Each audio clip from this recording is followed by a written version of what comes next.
God must speak to us very personally these days, because when Jesus comes we are going to hear his voice. ఈ దినములలో దేవుడు మనందరితో కూడా వ్యక్తిగతంగా మాట్లాడవలెను. ఎందుకనగా యేసు వచ్చినప్పుడు మనం ఆయన యొక్క స్వరమును వినబోచు ఉన్నాము. Hearing the voice of God through the Bible and through the servants of God, it is one aspect. Bible మూలముగానో దైవ సేవకుల మూలముగా దేవుని యొక్క స్వరం వినుట ఒక భాగమై ఉన్నది. One sister testified God spoke to her directly. ఒక సహోదరి సాక్ష్యం ఇచ్చి ఉన్నది, దేవుడు ఆమెతో నేరుగా మాట్లాడి ఉన్నారు అని.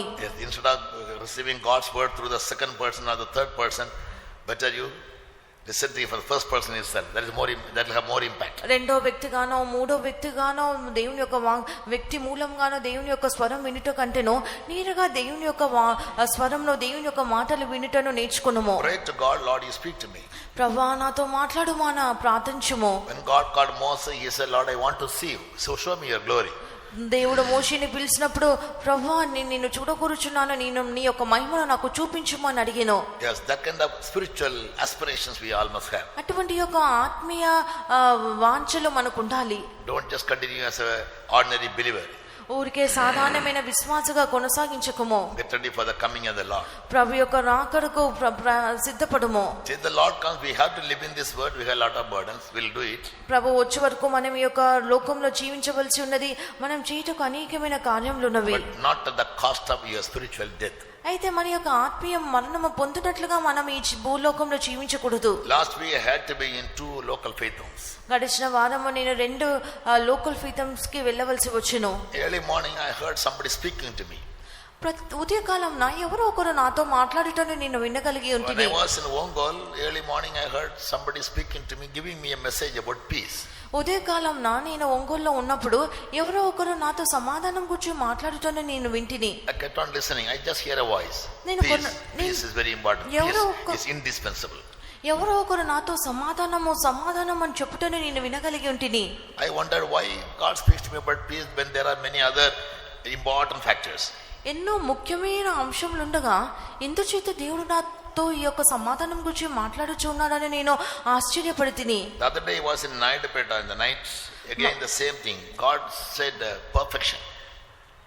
మరి ఒక రాత్రి నేను నాయుడుపేటలో ఉన్నాను. ఆ దినంలో దేవుడు నాకు ఈ యొక్క పరిపూర్ణత లేక సంపూర్ణత గురించి మాట్లాడుచూ ఉంటిరి. Get for few minutes hearing somebody speaking to me about perfection. నేను కొద్ది నిమిషంలో వేచి ఉన్నాను. మళ్ళా ఎవరో ఒక వ్యక్తి నాతో ఈ యొక్క సంపూర్ణత గురించి పరిపూర్ణత గురించి మాట్లాడుచూ ఉంటిరి. Thanking God personally for this personal interference of God in my life. దేవుడు నా జీవితంలో వ్యక్తిగతంగా వ్యవహరించినటువంటి దాని కొరకు నేను ఆయనకు కృతజ్ఞతలు చెల్లించుచూ ఉన్నాను. So when I started thinking over it, meditating over it, ఎప్పుడైతే నేను దాని గురించి తలంచి ధ్యానించటకు ప్రారంభించుతున్నా, God made me understand these 2 qualities are very very important for in the life of every child of God. Without peace we cannot see Jesus. నేను దేవుని సన్నిధానంలో ధ్యానించుచుండగా ఈ యొక్క 2 అంశములు ఎంతో ముఖ్యమైనవని దేవుడు నాకు గ్రహింపు కలుగజేసి ఉన్నారు.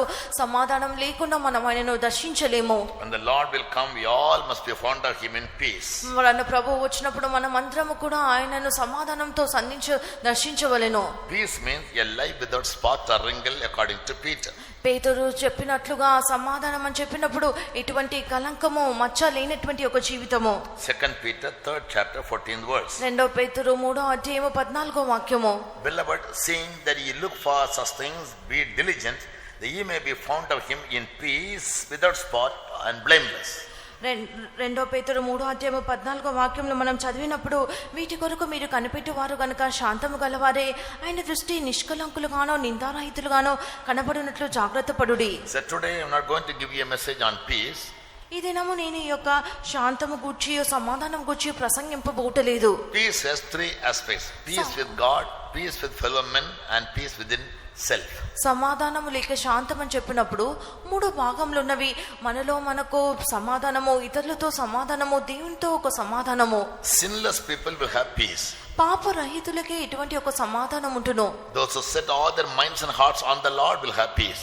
దేవుడు తమ యొక్క మనసులను హృదయంలో దేవుని మీద మాత్రము ఉంచే వారికి సమాధానం ఉంటును. Praying people will have peace. ప్రార్థించే వ్యక్తులకి సమాధానం ఉంటును. The wicked has no peace, says the Lord, Jeremiah says. ఇర్మియా చెప్పినప్పుడు దుష్టులకి ఏమాత్రము సమాధానం ఉంటుందని చెప్పిరి. Therefore Peter gives a definition for peace as a life without spot or blamelessness. పేతురు ఈ యొక్క సమాధానంను లేక శాంతమునకు వివరణ ఇచ్చినప్పుడు ఇటువంటి యొక్క కలంకము లేక నిష్కలంకులుగాను నిందారహితులుగాను ఉండవలనని ఒక వివరణ ఇచ్చిను. In Hebrews 12:14 we read, follow peace with all men, there be no man can see God. Hebrew 12:14 వాక్యంలో మనం చదివినప్పుడు అందరితో సమాధానం కలిగి ఉండి పరిశుద్ధత లేకుండా ఎవరైనా ప్రభువుని చూడడం అని చదువుచున్నాము. So we need to maintain peace with God. అందుచేత మనం దేవునితో కూడా సమాధానం కలిగి ఉండటం నేర్చుకునవలెను. A sinner will be drawn away from God and he will never have peace. ఒక పాపి దేవుని నుండి దూరంగా వెళ్ళిపోవును, అతనికి ఏమాత్రం సమాధానం ఉండదు. Thirdly, we must have peace within ourselves. మూడవదిగా మనలో మనకు ఒక సమాధానం ఉండవలెను. Yes, so without these three aspects of maintaining peace, nobody can be found when Jesus comes. సమాధానంలో ఈ మూడో అంశం లేకుండా ఏ ఒక్కరు కూడా ప్రభువు వచ్చినప్పుడు ఆయనను సన్నిహించలేరు. There are many more things we can learn. Today I'll drop it. ఇంకా నేర్చుకుంటూ అనేక కార్యములు ఉన్నవి. దినము దీనితో నేను ఆపివేస్తున్నాను. I'll go to the second part. నేను రెండవ భాగంలోకి The వెళ్ళుచున్నాను. second day the Lord said perfection. He did not say perfection. I have heard about perfection. I have thought about perfection. And why God should give emphasis on that early morning. రెండవదిగా నాకు దేవుడు సంపూర్ణత గురించి మాట్లాడిది. నేను ఎన్నో మార్లు దాని గురించి చదివి ఉన్నాను, సంపూర్ణత గురించి మాట్లాడి ఉన్నాను. అయితే ఆ యొక్క ఉదయకాలంలో దేవుడు నాతో ఈ యొక్క సంపూర్ణత గురించి లేనట్లయితే ఈ పరిపూర్ణత గురించి మాట్లాడటం నేను వినగలిగి ఉంటిని. We have been hearing through the sermons of God for many years that the perfected church alone will be caught up when Jesus comes. అనేక సంవత్సరములుగా మన యొక్క పరిశుద్ధుల యొద్ద నుండి మనం వినగలుగుచున్నాము, సంపూర్ణత నొందిన సంఘము మాత్రమే దేవుని రాకడలో లేక ప్రభు రాకడలో ఎత్తబడగలదు అని. When we hear God's message, we get only a rough idea. ఎప్పుడైతే మనము ఒక ప్రసంగం వినుచున్నామో మనకి ఏదో కొద్ది అవగాహన మాత్రమే దొరుకును. We don't have a clear idea. మనకి స్పష్టమైన జ్ఞానము లేక తెలివి లభించదు. If I ask you, have you heard about glory? You all will say yes. What is it that you can't say? మహిమ గురించి మీరు విని ఉన్నారా అని చెప్పినట్లయితే మీరు అందరూ అవును విని ఉన్నామని చెప్పుదురు, కానీ దాని యొక్క అర్థం ఏమిటో అడిగినట్లయితే ఎవరు కూడా చెప్పలేరు. Everybody will say grace, grace, grace. If I ask you for the meaning of the word grace, you can't say. అందరూ కూడా కృప కృప కృప అని చెప్పుదురు, కానీ నేను ఆ కృప యొక్క అర్థం ఏమిటో అడిగినట్లయితే ఎవరు కూడా దాని అర్థం చెప్పరు. Unless you know the definition of a particular word or a phrase, you can't practice it. You can't practice it. That's the problem. ఒక పదం గూర్చియో లేనట్లయితే ఒక వాక్యం గూర్చి అర్థం మీకు తెలియనట్లయితే మీరు దానిని అభ్యసించలేరు. You can hear and recite, not knowing what you say, what you heard. మీరు దానిని వినవచ్చును, మళ్ళా దానిని చెప్పవచ్చును, కానీ దాని అర్థం ఏమిటో మీకు తెలియకనే ఉంటును. Therefore, many Christians, they fail to be practical Christians. అందుచేత అనేక మంది క్రైస్తవులు అభ్యాసపూర్వకమైన క్రైస్తవులుగా ఉంటుటలేదు. They continue only as nominal Christians or Sunday Christians. వారు ఊరుకనే నామకార్థ క్రైస్తవులుగాను కొనసాగుతూ ఉన్నారు. For such people, the truth about perfection is very, very important. అటువంటి వారికి ఈ యొక్క సంపూర్ణత గూర్చిన సత్యము ఎంతో ముఖ్యమైనది. In the Old Testament, people could never be made perfect. పాత నిబంధన కాలంలో జనులైతే సంపూర్ణత నొంతలేకపోయేది. In Hebrews 7:11, హెబ్రీ 7:11 వాక్యంలో మనం చదివినప్పుడు the author says, if perfection were by the Levitical priesthood, what need was there for another priesthood to rise? మనం ఇక్కడ చదివినప్పుడు లేవీయులు యాజకులై ఉండగా ప్రజలకు ధర్మశాస్త్రం ఇవ్వబడెను, ఆ యాజకుల వలన సంపూర్ణ సిద్ధి కలిగిన ఎడల మరి యొక్క క్రమం ఎందుకు అవసరమేమి? Of course, God told Abraham, walk the before me and be the perfect. దేవుడు అబ్రహాముతో నువ్వు నా ఎదుట నిందారహితుడుగా నడిచి యథార్థముగా ఉంటుమని చెప్పినప్పటికీ In Genesis chapter 17 verse 1, ఆదికాండం 17 మొదటి వాక్యము, walk the before me and be the perfect. నా ఎదుట నిందారహితుడుగా ఉండి యథార్థముగా నడుచుకున్నామని చెప్పిరి. Here perfection means uprightness, straightforward. ఇక్కడ సంపూర్ణత లేక యథార్థత అనున్నటువంటిది సూటిగా నేరుగా ఉంటుటే ఉన్నది. Upright means no crookedness. యథార్థత అని చెప్పినప్పుడు ఈ యొక్క వంకరతనం లేకుండుట, Sincere. యథార్థముగా ఉండుట. That's what God said. So don't be crooked, but always be upright. అందుచేత దేవుడు అబ్రహాముతో నువ్వు వంకరతనంతో నడుచుకొనక నేరుగా యథార్థముగా ఉండుము, ప్రవర్తించుము అని చెప్పిను. But the meaning of the word perfection in the New Testament is different from the Old Testament. అయితే ఈ యొక్క యథార్థత అనే పదం యొక్క అర్థము కొత్త నిబంధనలోని అర్థము పాత నిబంధనలోని అర్థము వ్యత్యాసముగా ఉన్నది. Therefore the author says, if perfection were by the Levitical priesthood, Abraham lived in the conscience period. So even those who lived in the law period also, nobody could be made perfect. అందుచేత ఈ యొక్క రచయిత చెప్పుచున్నటువంటి కార్యం ఏమనగా యాజకుల వలన సంపూర్ణ సిద్ధి కలిగిన ఎడల అని చెప్పుచున్నాడు. అనగా అబ్రహాము కాలంలో కూడా ఈ యొక్క సంపూర్ణత అన్నటువంటి కార్యం ఉన్నది. In chapter 10 verse 1, Hebrews, Bible very clearly says, Hebrew 10వ అధ్యాయం మొదటి వాక్యంలో బైబిల్ ఎంతో స్పష్టంగా చెప్పుచూ ఉన్నది. law and the sacrifices which the people of the Old Testament offered year by year could make none perfect. ప్రతి ఎడతెగకుండా అర్పించు వివిధమైన బలులు వాటికి తెచ్చువానికి ఎన్నడూ సంపూర్ణ సిద్ధి కలగచేయ నేరవు. When we bring it into our personal life, look at me and listen, look at me, don't keep writing on. Listen. అందరూ కూడా ఆలకించవలెను, వినవలెను. If you are that much capable of writing shorter than you write. క్లుప్తంగా రాసుకొనగలిగినట్లయితే రాసుకొనవచ్చును. So in 10:1 Bible says, the law and the sacrifices which the people used to offer year by year now could bring nobody perfect. Hebrew 10వ అధ్యాయం మొదటి వాక్యంలో అయితే ఆ యాజకులు ఏటేటా ఎడతెగకుండా అర్పించే ఒకటే విధమైన బలులు వాటిని తెచ్చువానికి ఎన్నడూ సంపూర్ణ సిద్ధి కలగచేయనేరవు. Because the law of perfection was not given in the Old Testament. ఎందుకనగా సంపూర్ణ సిద్ధి కలగచేయనటువంటి ఆజ్ఞలు పాత నిబంధనలో వారికి ఇవ్వబడలేదు. Therefore God had to change the Old Testament priesthood, which was after Aaronic order, into the Levitical priesthood, through the priesthood after the order of Melchizedek or Holy Spirit. అందుచేత పాత నిబంధన కాలంలో లేవీల క్రమ ప్రకారమైన ఆ యొక్క యాజకత్వంను నూతన నిబంధనలో మెల్కీసెదెకు క్రమ ప్రకారమైన యాజకత్వంగా దేవుడు మార్చవలసి వచ్చును.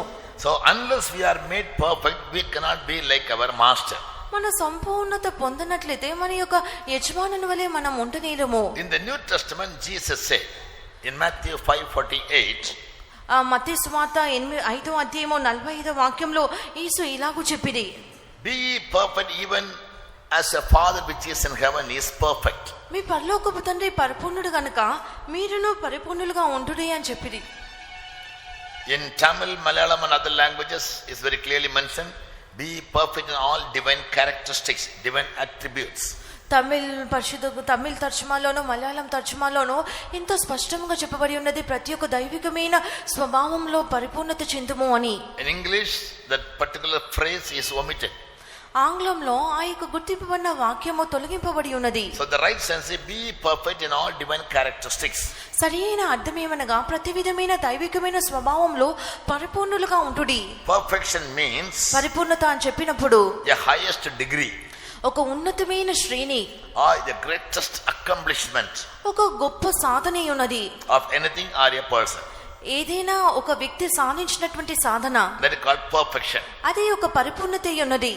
Anything that is made at the highest degree, ఏదైనా ఒకటి ఉన్నత శ్రేణితో చేయబడినట్లయితే also it speaks about a great accomplishment. For example, in the academic course, when a person comes out from a university with a PhD degree, that is a final.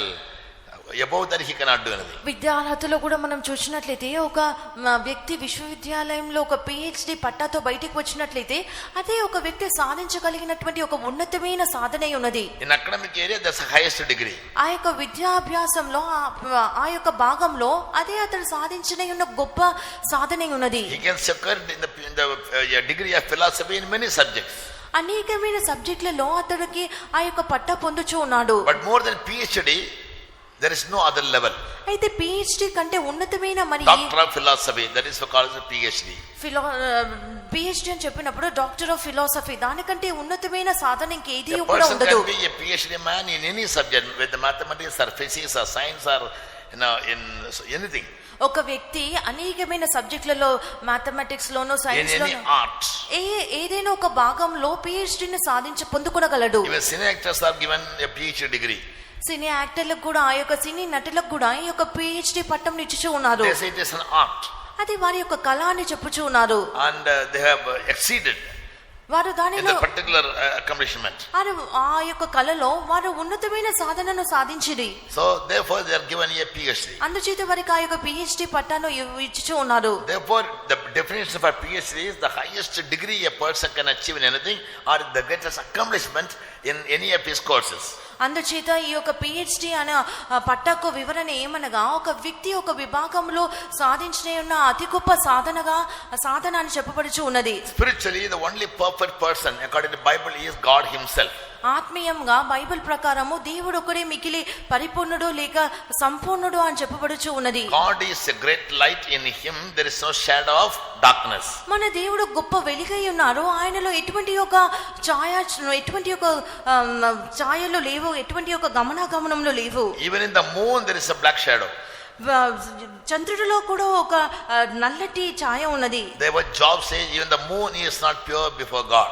అందుచేత యోబు చెప్పుచున్నప్పుడు దేవుని ఎదుట చంద్రుడు కూడా పవిత్రుడుగా లేడు అని చెప్పింది. But God lives in such a light where no man can approach unto, Paul says. అందుచేత పౌలు చెప్పుచున్నాడు, దేవుడు ఎట్టి ఒక తేజస్సులో నివాసము చేయుచున్నాడు అనగా ఆయన యొద్దకు ఏ ఒక్క మనుషుడు కూడా సమీపింపరాజాలన్నటువంటి తేజస్సులో ఆయన నివాసము చేయుచు ఉన్నాడు. That is the level of God's perfection. అదే దేవుని యొక్క సంపూర్ణత యొక్క స్థాయి అయి ఉన్నది. God has 3 dimensions. దేవునికి 3 కోణములు కలవు. In other words, he is a triangular being.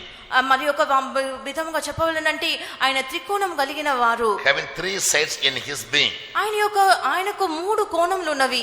One is his character. మొదటిది ఆయన యొక్క స్వభావము. The other is his wisdom. రెండవది ఆయన యొక్క జ్ఞానము లేక తెలివి. And the third one is his power. మూడవది ఆయన యొక్క శక్తి అయి ఉన్నది. Nothing can substitute God in these 3 things. ఏ ఒక్కరు కూడా ఈ యొక్క 3 భాగములలో దేవునికి సమానులుగా ఉండలేరు. Therefore Jeremiah says in 10:12, అందుచేత ఇర్మియా 10వ అధ్యాయము 12వ వాక్యంలో ఇర్మియా ఇలాగ చెప్పుచూ ఉన్నాడు, God created the whole universe. దేవుడు సర్వ విశ్వమును కూడా సృష్టించి with his power, ఆయన ఒక శక్తి ద్వారా దాన్ని సృష్టించగలిగెను. with his wisdom, ఆయన ఒక జ్ఞానం చేత సృష్టించెను. and with his discretion. ఆయన ఒక తెలివితో దానిని సృష్టించిరి. Discretion stands for the character of God. ఆయన యొక్క తెలివి అని చెప్పినప్పుడు ఆయన యొక్క స్వభావంను చూపెట్టుచు ఉన్నది. Yes, in Romans 1:20, రోమా 1వ అధ్యాయము 20వ వాక్యంలో మనం చదివినప్పుడు Saint Paul says, పరిశుద్ధుడైన పౌలు, how can we understand God? ఏ విధంగా మనం దేవునిని తెలుసుకొనగలము? Only through the created things we can understand. Our Godhead is revealed. సృష్టింపబడిన వస్తువులను ఆలోచించడం వలన ఆయనను గురించి మనం తెలుసుకొనగలము. So every created thing, whether it is with life or without life, ప్రతి ఒక్క సృష్టింపబడిన వస్తువు దానికి ప్రాణం ఉన్నప్పటికీ ప్రాణం లేనప్పటికీ it reveals at least one of the divine characteristics of God. అది దేవుని యొక్క ఏదో ఒక దైవిక స్వభావమును మనకు తెలియజేయును. For example, the most fearful creature called serpent. ఉదాహరణకు మిక్కిలి మనము అధికంగా భయపడినటువంటి జీవి అయిన పామును తీసుకున్నట్లయితే that also reveals one of divine character. అది కూడా దేవుని యొక్క ఒక దైవికమైన స్వభావమును బయలుపరచుచూ ఉన్నది. What is that? అదేమిటి? Wisdom. జ్ఞానము లేక తెలివి. Jesus said, be wise as serpents. యేసు చెప్పినప్పుడు పాము వలె వివేకము కలిగి ఉండుడి అని చెప్పిరి. But people are scared of a serpent. అయితే ఇప్పుడు జనులందరూ కూడా పాపమును చూచి భయపడుచూ ఉన్నారు. It has a character. అది దానికంటూ ఒక స్వభావం ఉన్నది. Every living being and every even object also will have divine, at one of the divine characteristics are built into it. ప్రతి ఒక్క జీవికి లేక ప్రాణికి లేనట్లయితే ప్రాణం లేనటువంటి ప్రతి ఒక్క వస్తువుకి దానికంటే ఒక స్వభావం కలదు. Therefore in Romans chapter 1 verse 20, అందుచేత రోమా 1వ అధ్యాయం 20వ వాక్యమునందు Saint Paul gives a definition for God. పరిశుద్ధుడైన పౌలు దేవునికి గూర్చి ఒక వివరణ ఇచ్చుచు ఉన్నాడు. The invisible things of him from the creation of the world are clearly seen. జగదుత్పత్తి మొదలుకొని సృష్టింపబడిన వస్తువులను ఆలోచించడం వలన ఆయన అవి తేటపరచబడుచు ఉన్నవి. Being understood by the things that are made. సృష్టింపబడిన వస్తువులను ఆలోచించడం వలన ఆయన యొక్క నిత్యశక్తియు దేవత్వమును మనము నిత్యశక్తియు దేవత్వము తేటపడుచు ఉన్నవి. But the invisible things of God from the creation of the world are clearly seen. జగదుత్పత్తి మొదలుకొని సృష్టింపబడిన వస్తువులు తేటపడుచు ఉన్నవి. They are understood by the things which are made. Invisible things are understood by created things. ఆయన అదృశ్య లక్ష్యములు సృష్టింపబడిన వస్తువులను ఆలోచించడం వలన తేటపరచబడుచు ఉన్నవి. How many of you are believing in God? Put up your hands. ఎంతమంది దేవుని యందు విశ్వాసం ఉంచుచున్నారు, ఆయన నమ్ముచున్నారో చేతులెత్తుము. How many of you believe in God? Listen to me. ఎంతమంది దేవుని నమ్ముచు ఉన్నారు? You put up a hand straight. Straight, there are some hands down because they are not coming to worship God.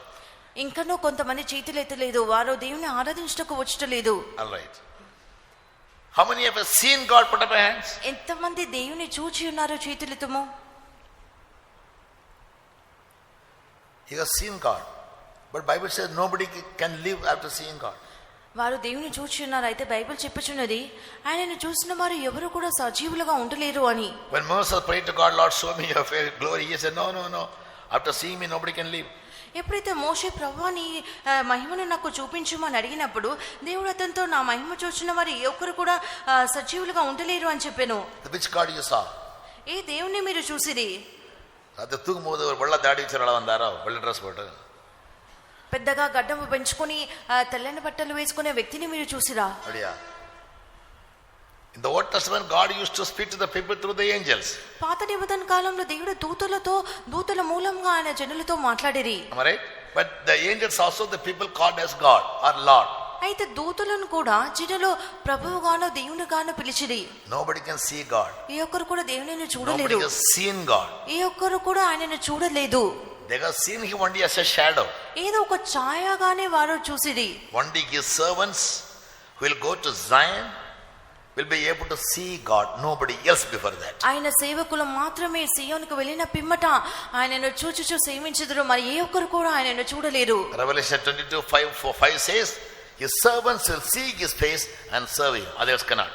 ప్రకటన 22:5 ఆయన సేవకులు ఆయన ముఖదర్శనము చేయొచ్చు, ఆయనను సేవించుదురు, ఇతరులు ఆయనను చూడలేరు. Yes, if you say that I have seen God, maybe like a Daniel or like a John, you saw a white clothed man having a white beard and white mustache and white hair, that's all. మీరు దేవుని చూసి ఉన్నారని చెప్పినట్లయితే ఒకవేళ దానియేలు వల్లనో లేనట్లయితే యోహాను వల్లనో ఒక తెల్లని వస్త్రం ధరించుకొని ఒక వ్యక్తి Daniel saw God. He saw him as an ancient. దానియేలు కూడా దేవునిని చూసెను. And John says, I saw the risen Lord. యోహాను కూడా నేను పునరుద్ధానుడైన యేసును క్రీస్తును చూసిని అని చెప్పెను. But did they really see God? అయితే వారు నిజముగా దేవుని చూసిరా? As per the word of God, nobody can see God and live. దేవుని యొక్క వాక్య ప్రకారం ఏ ఒక్కరు కూడా ఆయనను చూసి సజీవులుగా ఉండలేరు. Only his servants who will live and overcome in life, be caught up when Jesus comes and go and occupy Zion, will see his face and serve him. ఆయన సేవకులు మాత్రమే ఎవరైతే జీవితం చేసి ప్రభు రాకడలో ఎత్తపడుతురో వారు మాత్రమే ఆయన ముఖదర్శనమును చేయుదురు. Only Jesus claims that he has seen the Father. యేసు మాత్రమే నేను నా తండ్రిని చూసి ఉన్నానని హక్కు చూపించిరి. Nobody else. మరి ఏ ఒక్కరు కూడా ఆయనను చూడలేదు. So what we see or what we have seen is మనం ఏమి చూసి ఉన్నామని an చెప్పుచున్నామనగా approximate idea. When Indians see God, they will see him as a white clothed man. ఒక భారతీయుడు So when దేవుని the Americans see him, they must see God as a man comes in a black suit. భారతీయులు ప్రభువును చూసినట్లయితే ఒక తెల్లని బట్టలు తెల్లని గడ్డం ముంచుకుని వ్యక్తిని చూసినట్లుగా చూచుదురు. అయితే ఒక ఆంగ్లేయుడు ప్రభువుని చూసినట్లయితే ఒక సూట్ లో వచ్చిన వ్యక్తిని చూచుదురు. When my elder sister was around 12 years old, he always used to pray, Lord, I want to see you. నా పెద్ద సహోదరి 12 సంవత్సరం వయసులో ఉన్నప్పుడు ఎల్లప్పుడు కూడా ఆమె ప్రభువా నేను చూడగోరుచున్నానని ప్రార్థించుచూ ఉండేది. One day my parents were out and she was all alone in my house. ఒక దినమున మా తల్లిదండ్రులందరూ In a dream. మా తల్లిదండ్రులందరూ ఇంటిలో నుండి బయటికి వెళ్ళిపోయినారా, ఆమె ఇంట్లో ఒంటరిగా ఉండనా, ఆమె ఒక కలగా నేను. Sir, our house had a veranda and veranda were fixed with the glass windows. మా యొక్క ఇంటికి వరండా ఉండను, ఆ వరండాకి గ్లాస్ విండోలు ఉండేను. She saw somebody coming and knocking the door. ఆమె ఎవరో వచ్చి ఆమె ఆ యొక్క తలుపు తట్టుట వినగలిగిను. It was a young man, very handy, very handsome man. ఒక very beautiful. ఒక యువకుడు వచ్చి ఎంత సౌందర్యం కలిగిన యువకుడు వచ్చి ఆ యొక్క తలుపు తట్టిన. He came in a suit, pants and shirts and a suit and a coat. ఒక సూట్ లో ప్యాంట్ షర్ట్ ధరించుకొని తలుపు తట్టెను. He knocked the door. వచ్చి తలుపు తట్టెను. And my sister came out and said, who are you? మా సహోదరి వచ్చి నీవెవరు అని అడిగినది. I am he whom you want to see, he said. ఆయన చెప్పి ఉన్నాడు నువ్వు చూడగోరుచున్న ఆ వ్యక్తిని నేను అని చెప్పెను. He is a get lost idiot. I never want to see you. When did I say I want to see you? ఆమె చెప్పి ఉన్నది నిన్నెన్నడూ చూడగోరలేదు, నువ్వు దయచేసి వెళ్ళవచ్చును అని చెప్పెను. Yes. Then he said, you only pray daily, I want to see you, I want to see you. అయితే ఆయన I pray daily to see God, not an idiot like you. You come to deceive me, my parents are not at home, and you come to just so do some nonsense. Get lost. ఆయన చెప్పి ఉన్నాడు, నువ్వు ఎల్లప్పుడూ నన్ను చూడవల్లని నువ్వు ప్రార్థించుచూ ఉన్నావు కనుక కదా, అందుచేత నేను వచ్చి ఉన్నానని. ఆమె అయితే నేను నీ కొరకు ప్రార్థించలేదు, నేను దేవుని చూడగోరుచున్నాను, నా తల్లిదండ్రులు లేని సమయంలో వచ్చి నన్ను మోసగించకు వచ్చి ఉన్నావా అని ఆయనని గద్దించెను. And just before a house is a small valley. Main road after there is a small valley and there is a big mountain. మా యొక్క ఇంటికి ఎదురుగా దారి ఉండును, దారికి ముందుగా ఒక వాగు, అటు పిమ్మట ఒక పెద్ద కొండ ఉండేది. So the man smiled at my sister, waved his hands and said, okay, because he was chasing me out, I am leaving, but you will repent అయితే that you never opened the door for me. ఆ యొక్క వ్యక్తి చేతులు ఊపి, నాకు తలుపు తెరవలేదు కనుక నువ్వు ఒక దినం నా పశ్చాత్తాపపడదు, నువ్వు నన్ను తరిమి వేచున్నావు కనుక నేను వెళ్ళిపోచున్నానని చేతులు ఊపి వెళ్ళిపోయినా. My sister became all the more irritated and said, get lost, I say. I don't want to hear you anymore. నా సహోదరికి ఇంకా కోపంతో, నేను నిన్ను ఏమాత్రం చూడగొట్టలేదు, దయచేసి నువ్వు వెళ్ళిపో అని గద్దించెను. And he walked away. అతడు నడిచి వెళ్ళిపోయిను. While walking away, many times he used to look back and wave his hands to my sister. అతడు వెళ్ళిపో సమయంలో అనేక మార్లు వెనుక మళ్ళుచో చేతులు ఊపుచూ వెళ్ళిను. And when he was going, she was very carefully looking at him. అతడు వెళ్ళిపోవునప్పుడు నా సహోదరి ఎంతో జాగ్రత్తగా అతన్ని He గమనించెను. walked down the valley and started climbing the mountain. అతడు ఆ యొక్క బాగా లోయలోనికి వెళ్ళి ఆ యొక్క కొండ ఎక్కుటకు ప్రారంభించెను. As he kept on climbing, he used to turn back and wave his hands. అతడు ఆ కొండ ఎక్కుచూ ఉండగా వెనుకకు తిరిగి చేతులు ఊపుచూ ఉండెను. My sister kept on biting her teeth. మా యొక్క సహోదరి అయితే అతను చూచుచూ పళ్ళు కొరుకుచూ ఉండెను. Stupid man, he came to deceive me. ఒక వ్యక్తుడు వచ్చి నన్ను మోసగించుటకు వచ్చెను. When he reached the top of the hill, అతడు కొండ ఆ యొక్క కొండకు సగ భాగం వరకు ఎక్కిన తర్వాత his visage was marred, changed. అతడి యొక్క రూపము మారెను. His black pants and shirts, it became white jibba and dhoti. అతడి యొక్క నల్లగా ఉన్నటువంటి ప్యాంట్ షర్ట్ అంతా కూడా తెల్లని బట్టలుగా మారెను. And his hair became very white. వెంట్రుకలన్నీ కూడా తెలుపుగా He మారెను. looked very bright. అతడు ఎంతో ప్రకాశవంతంగా కనబడిను. Again looked at his sister, said, don't repent. అతడు You prayed to see me, I came to see you, but you chased me out. అతడు మరలా చేతులు ఊపి, నువ్వు నా కొరకు ప్రార్థించున్నావు కనుక నేను నీకు Then my sister దర్శించకు వచ్చి ఉన్నావు, cried. దయచేసి పశ్చాత్తాపపడకు అని చెప్పి Lord, I wanted to see you, not a young man in a suit. మరలా చెప్పి ఉన్నది, ప్రభువా నేను నిన్ను చూడకూరుచున్నాను కానీ సూట్ లో వచ్చిన ఒక యవనస్తుని కాదు అని చెప్పాను. Then he said, blessed are the pure in heart, they alone can see me. Your heart was not pure. మరలా ఆయన చెప్పి ఉన్నాడు, He looked at a young man as a stupid man. ఆ యొక్క యవనస్తుని మా సహోదరి యొక్క వ్యక్తుడుగా చూసెను. Yes, so I can appear in any way I like. ఆయన చెప్పి ఉన్నారు, నేను నాకు ఇష్టం వచ్చినట్లుగా నేను ఏ రూపంలో అయినను నేను ప్రత్యక్షం కావచ్చును అని ఆయన So when we చెప్పాను. say I saw God, నేను ప్రభువుని దేవుని చూస్తున్నాను అని మనం చెప్పినట్లయితే, tomorrow God comes in a suit, will you accept him? రేపటి దినమున ప్రభు ఒక సూట్ లో వచ్చినట్లయితే మీరు ఆయన అంగీకరించుదురా? ஐயா எப்படி பாத்தீங்க? சூட்ல பாத்தீங்களா, வேஷ்டில பாத்தீங்களா, நார்த்தியாக்கார மாதிரி కుర్తా పైజామాలో பாத்தீங்களா, எப்படி பாத்தீங்க? మీరు సూట్ లో చూసారా, వేస్టీలో చూసారా, నార్త్ ఇండియా ఉత్తర భారతీయుల వల్లే పైజామాలో చూసారా? Yes, God can take the form of anybody because God is a spirit. దేవుడు ఏ రూపంనైనా దాల్చగలరు, ఎందుకనగా ఆయన ఆత్మయ్య ఉన్నారు. In John chapter 4, Jesus told the Samaritan woman, యోహాను సువార్త 4వ అధ్యాయంలో యేసు సమరయ స్త్రీతో ఈలాగు చెప్పిరి, God is a spirit, verse 24. 4వ అధ్యాయము 24వ వాక్యంలో దేవుడు ఆత్మ గనుక Spirit doesn't have a form. ఆత్మకు ఒక రూపం ఉండదు. Spirit doesn't have a form. ఆత్మకు ఒక రూపం ఉండదు. Right? అర్థమవుచు ఉన్నదా? So God is formless. దేవునికి ఏ మాత్రము రూపం ఉండదు. Therefore he is omnipresent. ఆయన అందరి నిమిత్తము సర్వవ్యాపిగా ఉన్నారు. Only as a spirit can be everywhere. అయితే ఆయన ఆత్మ మాత్రం అన్ని స్థలములలో ఉంటును. God doesn't have a figure like us. దేవునికి మన వంటి ఒక రూపం ఉంటుదు. When Bible say God made man in his own image and likeness, ఎప్పుడైతే దేవుడు మానవుని తన స్వరూపమందు తన పోలిక చొప్పున సృష్టించును అని మనకు బైబిల్ చెప్పుచూ ఉన్నదో, that doesn't have God is a human being like 6 feet height, having 2 eyes and 1 nose and 1 mouth. తన స్వరూపము తన పోలిక అని చెప్పినప్పుడు దేవునికి మన వంటి 6 అడుగుల ఎత్తు, మన వంటి ముక్కు చెవులే ఉన్నవని అర్థం కాదు. But man with his limited knowledge looks at God like that. అయితే మానవుడు తనకున్నటువంటి క్లుప్తమైన జ్ఞానంతో దేవునిని అలాగూ చూచుచూ What ఉన్నాడు. is image and likeness? ఆయన యొక్క స్వరూపము, ఆయన యొక్క పోలిక అనగా అర్థం ఏమిటి? God's righteousness and true holiness. దేవుని యొక్క Ephesians 4:23-24. ఎఫెసీ 4వ అధ్యాయము 23-24 వాక్యంలో మనం చదివినట్లుగా దేవుని యొక్క నీతియు ఆయన యొక్క యథార్థమైన భక్తి అయి ఉన్నది. That is God's image and likeness. అదే దేవుని యొక్క పోలిక, దేవుని యొక్క స్వరూపమై ఉన్నది. God doesn't have a physical form. దేవునికి ఒక అక్షరానుసారమైన రూపము లేదు. God is a spirit. దేవుడు ఆత్మయే ఉన్నాడు. Nobody has ever seen God. ఎన్నడూ కూడా ఎవడునూ కూడా ప్రభు దేవుని Or చూడలేదు. ever can see God. ఏ ఒక్కరు కూడా ఆయన ఎన్నడూ చూడలేరు. In eternity his servants, not even people who are in Jerusalem. నిత్యంలో ఆయన సేవకులు మాత్రమే ఆయనను చూడగలరు. Because God dwells in Zion. ఎందుకనగా దేవుడు సియోనులో నివాసం చేయించి ఉన్నారు. Bible says they will see his face. Bible చెప్పుచున్నది వారు ఆయన ముఖ దర్శనము చేయుదురు అని. That face also not a physical form. ఆ యొక్క ముఖము కూడా ఏదో అక్షరానుసారమైన రూపము కాదు. They will understand the mind of God and they will serve him. వారు దేవుని యొక్క మనస్సును ఎరిగి ఆయనను సేవించుదురు. That is a true meaning. అదే నిజమైన అర్థము. But when we pray, God may appear to us in any way. అయితే మనం ప్రార్థించినప్పుడు దేవుడు మనకి ఏ రూపంలోనైనా ప్రత్యక్షం కాగలరు. I'll tell you one more example. మరి ఒక ఉదాహరణ నేను మీకు On చెప్పుదును. the day of judgment, Jesus will tell many of us, న్యాయ తీర్పు దినమున యేసు మనలో అనేకులను చూచి ఇలాగూ చెప్పుదురు. I was naked, you never clothed me. నేను దిగంబరుడుగా I was ఉంటిని. hungry, you never fed me. నేను దిగంబరుగా ఉంటిని, నీవు నాకు వస్త్రం ఇవ్వలేదు. నేను ఆకలి కొని ఉంటిని, నీవు I నాకు was in ఆహారం the prison. ఇవ్వలేదు. I was in the prison. నేను చెరలో ఉంటిని, You never came to visit me. నీవు నా యొద్దకు వచ్చిన ఎన్నడూ రాలేదు. Then you will say, Lord, when did you find it so? అప్పుడు మీరు నన్ను చూసి ప్రభువా నేను ఎప్పుడు నిమ్మును అలాగూ Then కనుగొంటిని he అని will say, అంటారు. whatever you have done to one of the least of these that you have done to me. అప్పుడు యేసు వారిని చూసి మిక్కులు అల్పులైన ఈ నా సహోదరులో ఒకరికి మీరు చేసేది కనుక నాకు చేతుడు అని నిశ్చయంగా చెప్పుచున్నాను నేను. Mother Teresa said, in every leper I see Jesus. Mother Teresa అయితే ప్రతి ఒక్క కుష్ఠ రోగిలో నేను యేసును చూడగలుగుచున్నానని చెప్పాను. What is that she was looking at him? అయితే ఆ యొక్క వ్యక్తిని మదర్ తెరెసా ఏ విధంగా చూడగలిగాను? A person who needs my service. నా యొక్క సేవ కావాల్సిన ఆ యొక్క వ్యక్తి.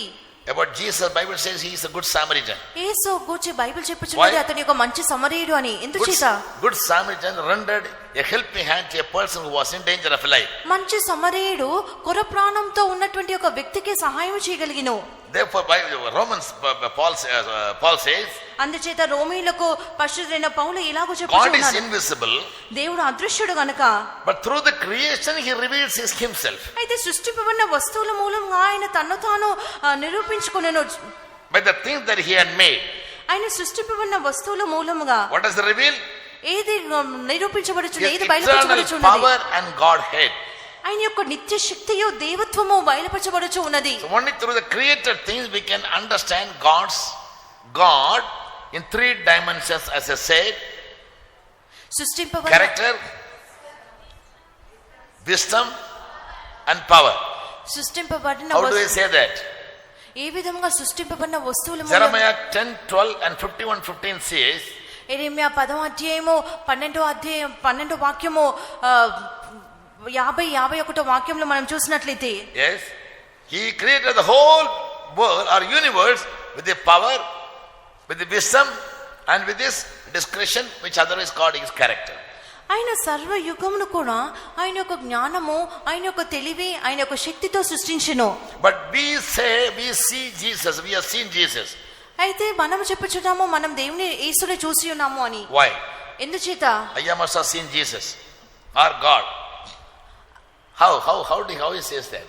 ఆయన ఏ విధంగా నేను దేవుని చూసి ఉన్నానని చెప్పుచున్నారు. In Colossians chapter 2 verse 9, కొలస్సీ 2వ అధ్యాయము 9వ వాక్యములో the word of God says, అక్కడ దేవుని వాక్యం చెప్పుచూ ఉన్నది, in Christ dwells all Godhead fully or bodily. దేవత్వం యొక్క సర్వ పరిపూర్ణత శరీరముగా క్రీస్తునందు నివసించుచు ఉన్నది.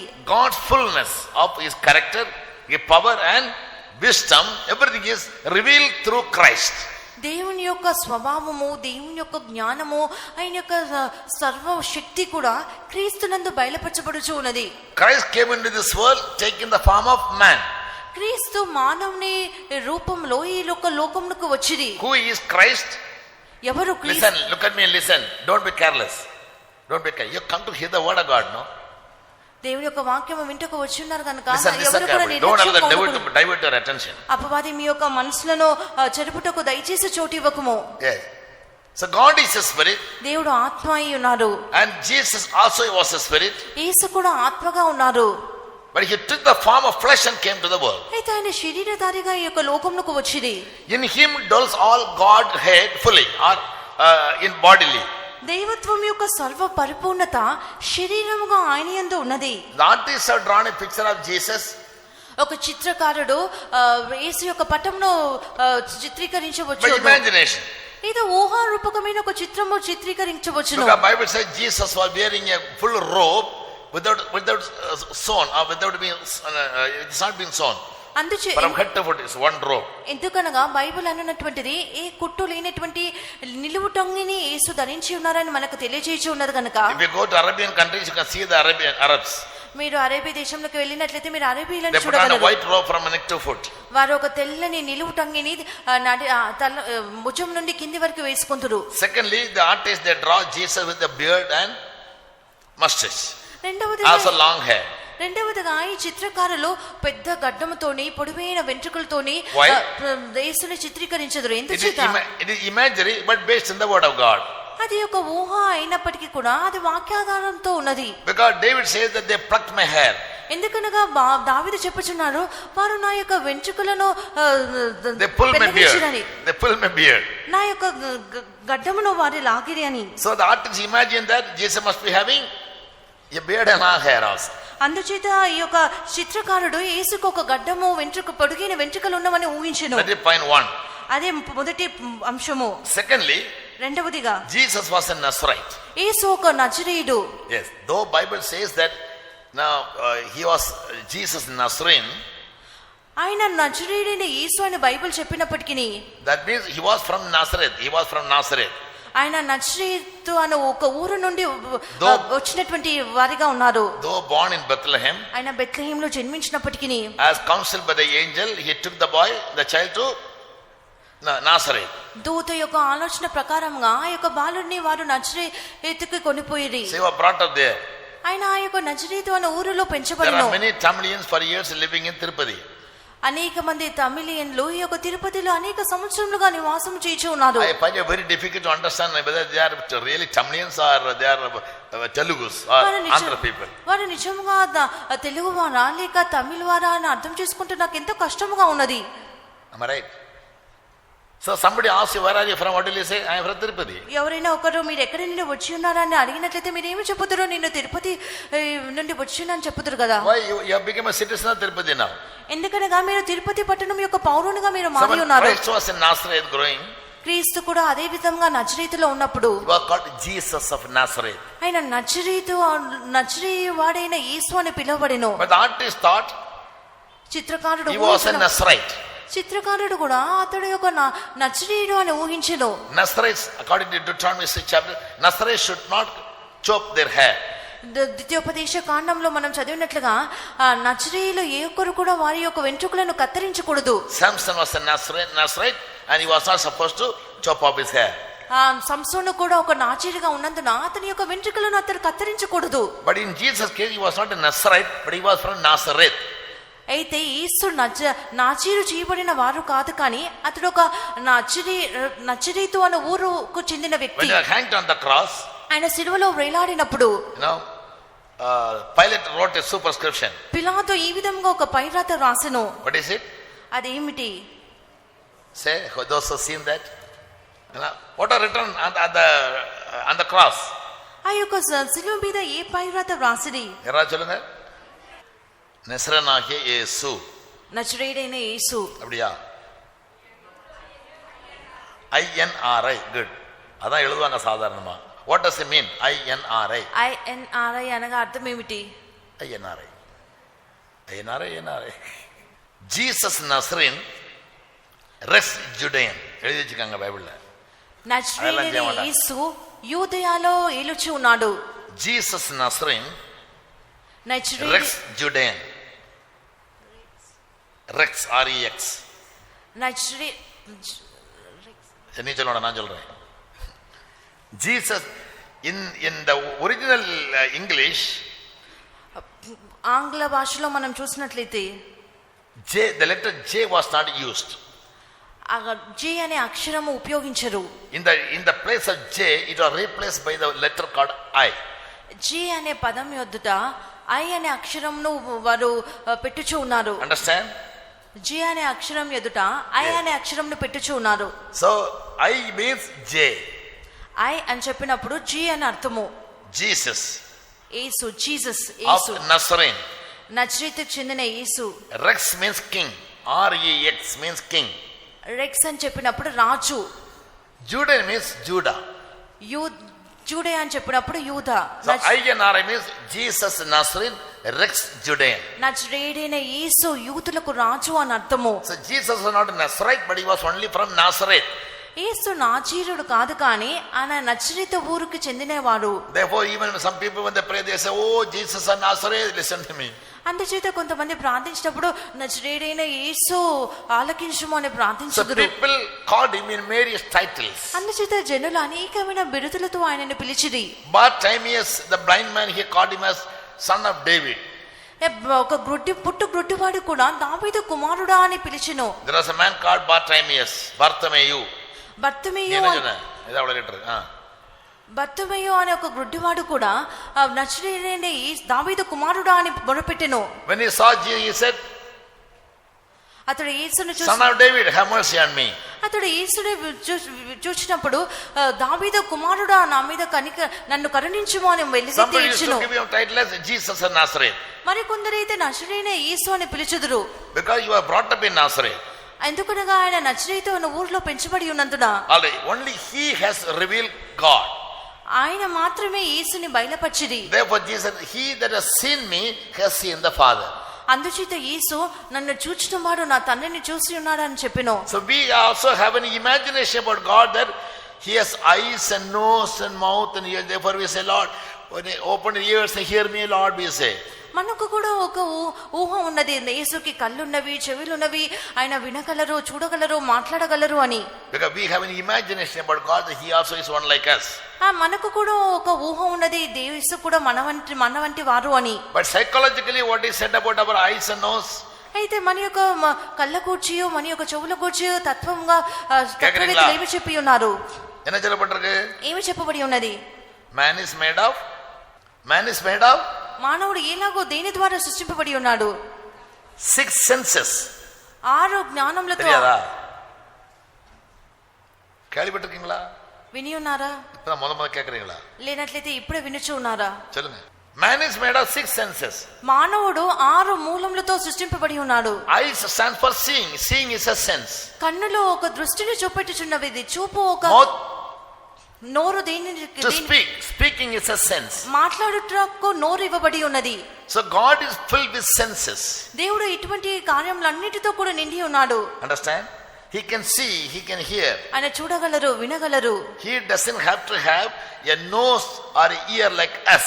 మన వంటి ముక్కు మన వంటి చెవులు ఆయనకు అక్కర్లేదు. In him it works like a sense. ఆయనకి ఆ విధంగా ప్రతి ఒక్కటి కూడా పనిచేయును. అర్థమైన వారు చేతులెత్తుము. கையை தூக்குறாங்க, பாஸ் சந்தோஷப்படுத்த வாய் திறக்க மாட்டாங்க. புரியலையா? ஆண்டவருக்கு நம்மள மாதிரி ஒரு கண்ணு மூக்கு செவிலாம் கிடையாது. దేవునికి మన వంటి ఒక చెవులు ముక్కులు కన్నులు లేవు. ஆனா இந்த அறிவு இருக்கு. అయితే ఆయనకు జ్ఞానం ఉన్నది. చెవి கேட்கும், கண் பார்க்கும், చెవి மூக்கு முகரும், வாய் பேசும். చెవి వినును, அப்ப பேசுதல் காணுதல் இதெல்லாம் அறிவு, ஒரு சென்ஸ். మన చూపు మన మాట్లాడటం మన యొక్క అన్నీ కూడా ఒక జ్ఞానము. But we are given a body with all these organs. God doesn't have a body like us physically, but he has a sense. Understand? వీటన్నిటి చేయుటకు మనకు ఒక శరీరం ఇచ్చి వాటికి అవయవంలో అమర్చబడి ఉన్నవి, కానీ దేవుడికి ఇవన్నీ లేవు. Therefore we cry to God saying, Lord, hear me. Are you not seeing me, Lord? We say. అందుచేత మనం ఎల్లప్పుడు మొరపెట్టుచున్నాం, ప్రభువా ఆలకించుము, మీరు నన్ను వినుటలేదా చూచుటలేదా అని మొరపెట్టుదుము. Because we judge him as he is also one among us, or one like us. ఆయన మనమంటే వాడని మనము ఆయనను గూర్చి తలంచుచూ ఉన్నాము. Now come to the message. All right. So God alone is the only perfect man. దేవుడు ఒక్కరే సంపూర్ణ సిద్ధి చెందిన వ్యక్తి. With all his senses working properly and perfectly and absolutely. ఆయన సమస్త జ్ఞానము సరైన రీతిలో పూర్ణంగా పనిచేయట ద్వారా. Among men there are blind people, there are deaf people, there are dumb people. మనుషులలో చూసినట్లయితే కొంతమంది గుడ్డివారు, మూగవారు, చౌటివారు ఉన్నారు. What does it mean? దాని యొక్క అర్థం ఏమిటి? Some of their senses doesn't work. వారి కొన్ని అవయవంలో కొన్ని పని చేయటలేదు. They have a ear but they can't hear. వారికి చెవులున్నవి కానీ వినలేరు. Some people have eyes but they can't see. కొందరికి కన్నులున్నవి కానీ వారు చూడలేరు. The sense of the eye never works. వారికి కన్నులలో ఉన్నటువంటి ఆ యొక్క అవయవము పని చేయటలేదు. Therefore man is imperfect. అందుచేత మనుషుడు సంపూర్ణ సిద్ధి పొందలేదు, But అసంపూర్ణుడు. God, all the senses are perfectly working. అయితే దేవునిలో అన్ని అవయవంలో ఆయన యొక్క జ్ఞానం అంతా కూడా సంపూర్ణంగా పరిపూర్ణంగా So he పనిచేసి is ఉన్నది. perfect in 3 dimensions. ఆయన 3 విధములుగా త్రికోణముగా సంపూర్ణుడు. In his power he is perfect. ఆయన శక్తిలో సంపూర్ణుడు. In his character he is ఆయన perfect. స్వభావంలో ఆయన సంపూర్ణుడు. In his wisdom also he is ఆయన యొక్క perfect. జ్ఞానంలో ఆయన సంపూర్ణుడు. In 11:10 I think in Romans Paul says his wisdom is unsearchable. రోమా 11వ అధ్యాయము 10వ వాక్యంలో చూసినట్లయితే ఆయన యొక్క జ్ఞానంను గురించి మనం చదువుచున్నాము. ఆయన జ్ఞానంలో బుద్ధి జ్ఞానంలో Unsearchable. Nobody can search it out. దేవుని బుద్ధి జ్ఞానంలో బాహుల్యము ఎంతో గంభీరము. Therefore Job says in 11:7, అందుచేత యోబు 11వ అధ్యాయము 7వ వాక్యంలో యోబు ఇలాగూ చెప్పుచూ ఉన్నాడు. can you by searching find out God unto his perfection? దేవుని గుణాంశంలోనే నీవు తెలుసుకొనగలవా? 11:7 read. యోబు 11వ అధ్యాయము 7వ వాక్యము. Can you by searching find out God? దేవుని గూర్చి నీవు దేవుని గూఢాంశంలో నీవు తెలుసుకొనగలవా? Or can you find God unto his perfection? సర్వశక్తుడకు దేవుని గూర్చి నీకు పరిపూర్ణ జ్ఞానము కలుగునా? So God's perfection is unsearchable. దేవుని యొక్క పరిపూర్ణ జ్ఞానం అనున్నటువంటివి No scientist can ever search to find out God's perfection. ఏ ఒక్క శాస్త్రవేత్త కూడా దేవుని యొక్క సంపూర్ణమైన జ్ఞానమును శోధింపలేకపోయేది. We can have a knowledge about God according to how he reveals himself. ఆయన ఏ విధంగా బయలుపరుచుకునో ఆయన యొక్క బయలుపరచుట దాన్ని బట్టి దేవుని కూర్చున్నటువంటి కొద్ది జ్ఞానం ఉండును. Understand? Hagar prayed. హాగారు ప్రార్థించెను. God spoke to her. దేవుడు హాగారుతో మాట్లాడెను. Then she said, thou God seest me. నన్ను చూచుచున్న దేవుడు అని ఆమె చెప్పెను. అర్థమైందా? దాని అర్థం ఏమిటి? To Hagar, God revealed himself as a God who looks at her, sees her. హాగారుకి దేవుడు తన్ను తాను చూచుచున్న దేవుడుగా బయలుపరుచుకునేను. So God reveals his character. దేవుడు తన స్వభావంను బయలుపరుచుకుందురు. In different occasions according to the need, how he wants to deal with people. అవసరానికి అనుకూలంగానో పలు సందర్భములలో జనులకు తగిన విధంగా దేవుడు తన్ను తాను బయలుపరుచుకుందురు. We testify, God healed me of a sickness. మనము సాక్ష్యం చెప్పుదుము. He is my healer. దేవుడు నన్ను నా యొక్క వ్యాధి How do you say God is a healer? ఈ విధంగా దేవుడు స్వస్థపరచు వారని మీరు చెప్పగలరు. When God revealed in your life the power of healing, ఎప్పుడైతే ఆయన యొక్క స్వస్థపరచు శక్తిని దేవుడు నీ జీవితంలో బయలుపరిచినో you get to know an idea. మీకు ఒక అవగాహన కలుగును. Yeah, but you don't have a full idea about God. అయితే దేవుని గురించి పూర్తి జ్ఞానము మీకు దొరకదు. But we can. అయితే మనం దానిని When we పొందుకోవచ్చును. study the scriptures, absolutely, ఎప్పుడైతే మనము క్షుణ్ణంగా లేఖనములు చదువుదుమో we can have a perfect knowledge about God. మనకు దేవుని కూర్చున్న సంపూర్ణమైన జ్ఞానంను పొందుకొనవచ్చును. Otherwise, we'll have only a part knowledge. 5 blind men went to see an elephant. 5 గుడ్డివారు ఒక ఏనుగును చూచుటకు వెళ్ళి ఉండెను. 5 blind men went to see an elephant. 5 గుడ్డివారు ఒక ఏనుగును చూచుటకు వెళ్ళిరి. Yes, the first one went and touched the trunk of the elephant. ఈ మొదటి వ్యక్తి వెళ్ళి ఆ ఏనుగు యొక్క తొండమును పట్టుకొనెను. And he said, oh, it looks like a dragon. అతడు చెప్పి ఉన్నారు అది ఏదో ఒక ఘట సర్పంగా ఉన్నది అని. He must have heard about a dragon. అతడు ఏదో ఒక ఘట సర్పం గురించి విని ఉండేవాడు. So when he heard on the tongue of the tongue, he said, it looks like a dragon. ఆ తొండమును పట్టుకున్న వెంటనే అది ఏదో ఘట సర్పంగా ఉన్నది అని చెప్పెను. Other man went and cut hold of the leg of it. మరి ఒక వ్యక్తి వెళ్ళి ఆ యొక్క ఏనుగు యొక్క కాలును పట్టుకునేను. He said, no, elephant is like a tree. లేదు మరి ఒక వ్యక్తి లేదు ఈ యొక్క ఏనుగు ఒక చెట్టు వలె ఉన్నది అని చెప్పెను. Third person went and touched the stomach. మరి ఒక వ్యక్తి వెళ్ళి ఆ యొక్క ఏనుగు యొక్క కడుపు భాగంను పట్టుకునేను. He said, no, elephant is neither a dragon nor a tree, it is like a rock. ఆ ఏనుగు ఘట సర్పంగా లేదు చెట్టులాగా లేదు అది ఒక పెద్ద రాతిగా ఉన్నది అని చెప్పెను. And the last one, he went and touched the tail of the elephant. చివరి వ్యక్తి వెళ్ళి ఆ యొక్క ఏనుగు తోకను పట్టుకునేను. So the elephant looked like a dragon in the front and looked like a serpent at the back. ఆ యొక్క ఏనుగైతే ముందులో ఆ ఘట సర్పం వలె ఉండెను. As a rock in the middle and as a tree in the center. వెనకలైతే పాములాగా మధ్యలో రాతి వలె ముందు చెట్టు వలె ఉండెను. So they had only a touch and feel experience. వారికి ముట్టి గ్రహించినటువంటి ఒక జ్ఞానం మాత్రమే ఉండెను. Similarly in our case, అదే విధంగా మన యొక్క భాగంలో కూడా చూసినట్లయితే we have seen God, we have a knowledge about God according to how he dealt with us in different occasions by different means. మనము కూడా మన జీవితంలో దేవుడు పలు సందర్భంలో మనతో వ్యవహరించిన దానిని అనుసారంగా మనకు David దేవునికి says- వచ్చినటువంటి కొద్ది జ్ఞానం ఉన్నది. David said, Lord, you are my fort, దావీదు చెప్పుచున్నాడు, ప్రభువా నీవు నా కోట అని, you are my rock, నీవు నా బండ, right? You are my refuge, నీవే నా ఆశ్రయ దుర్గము, and you are my God, నీవే నా దేవుడవు, and you are my captain.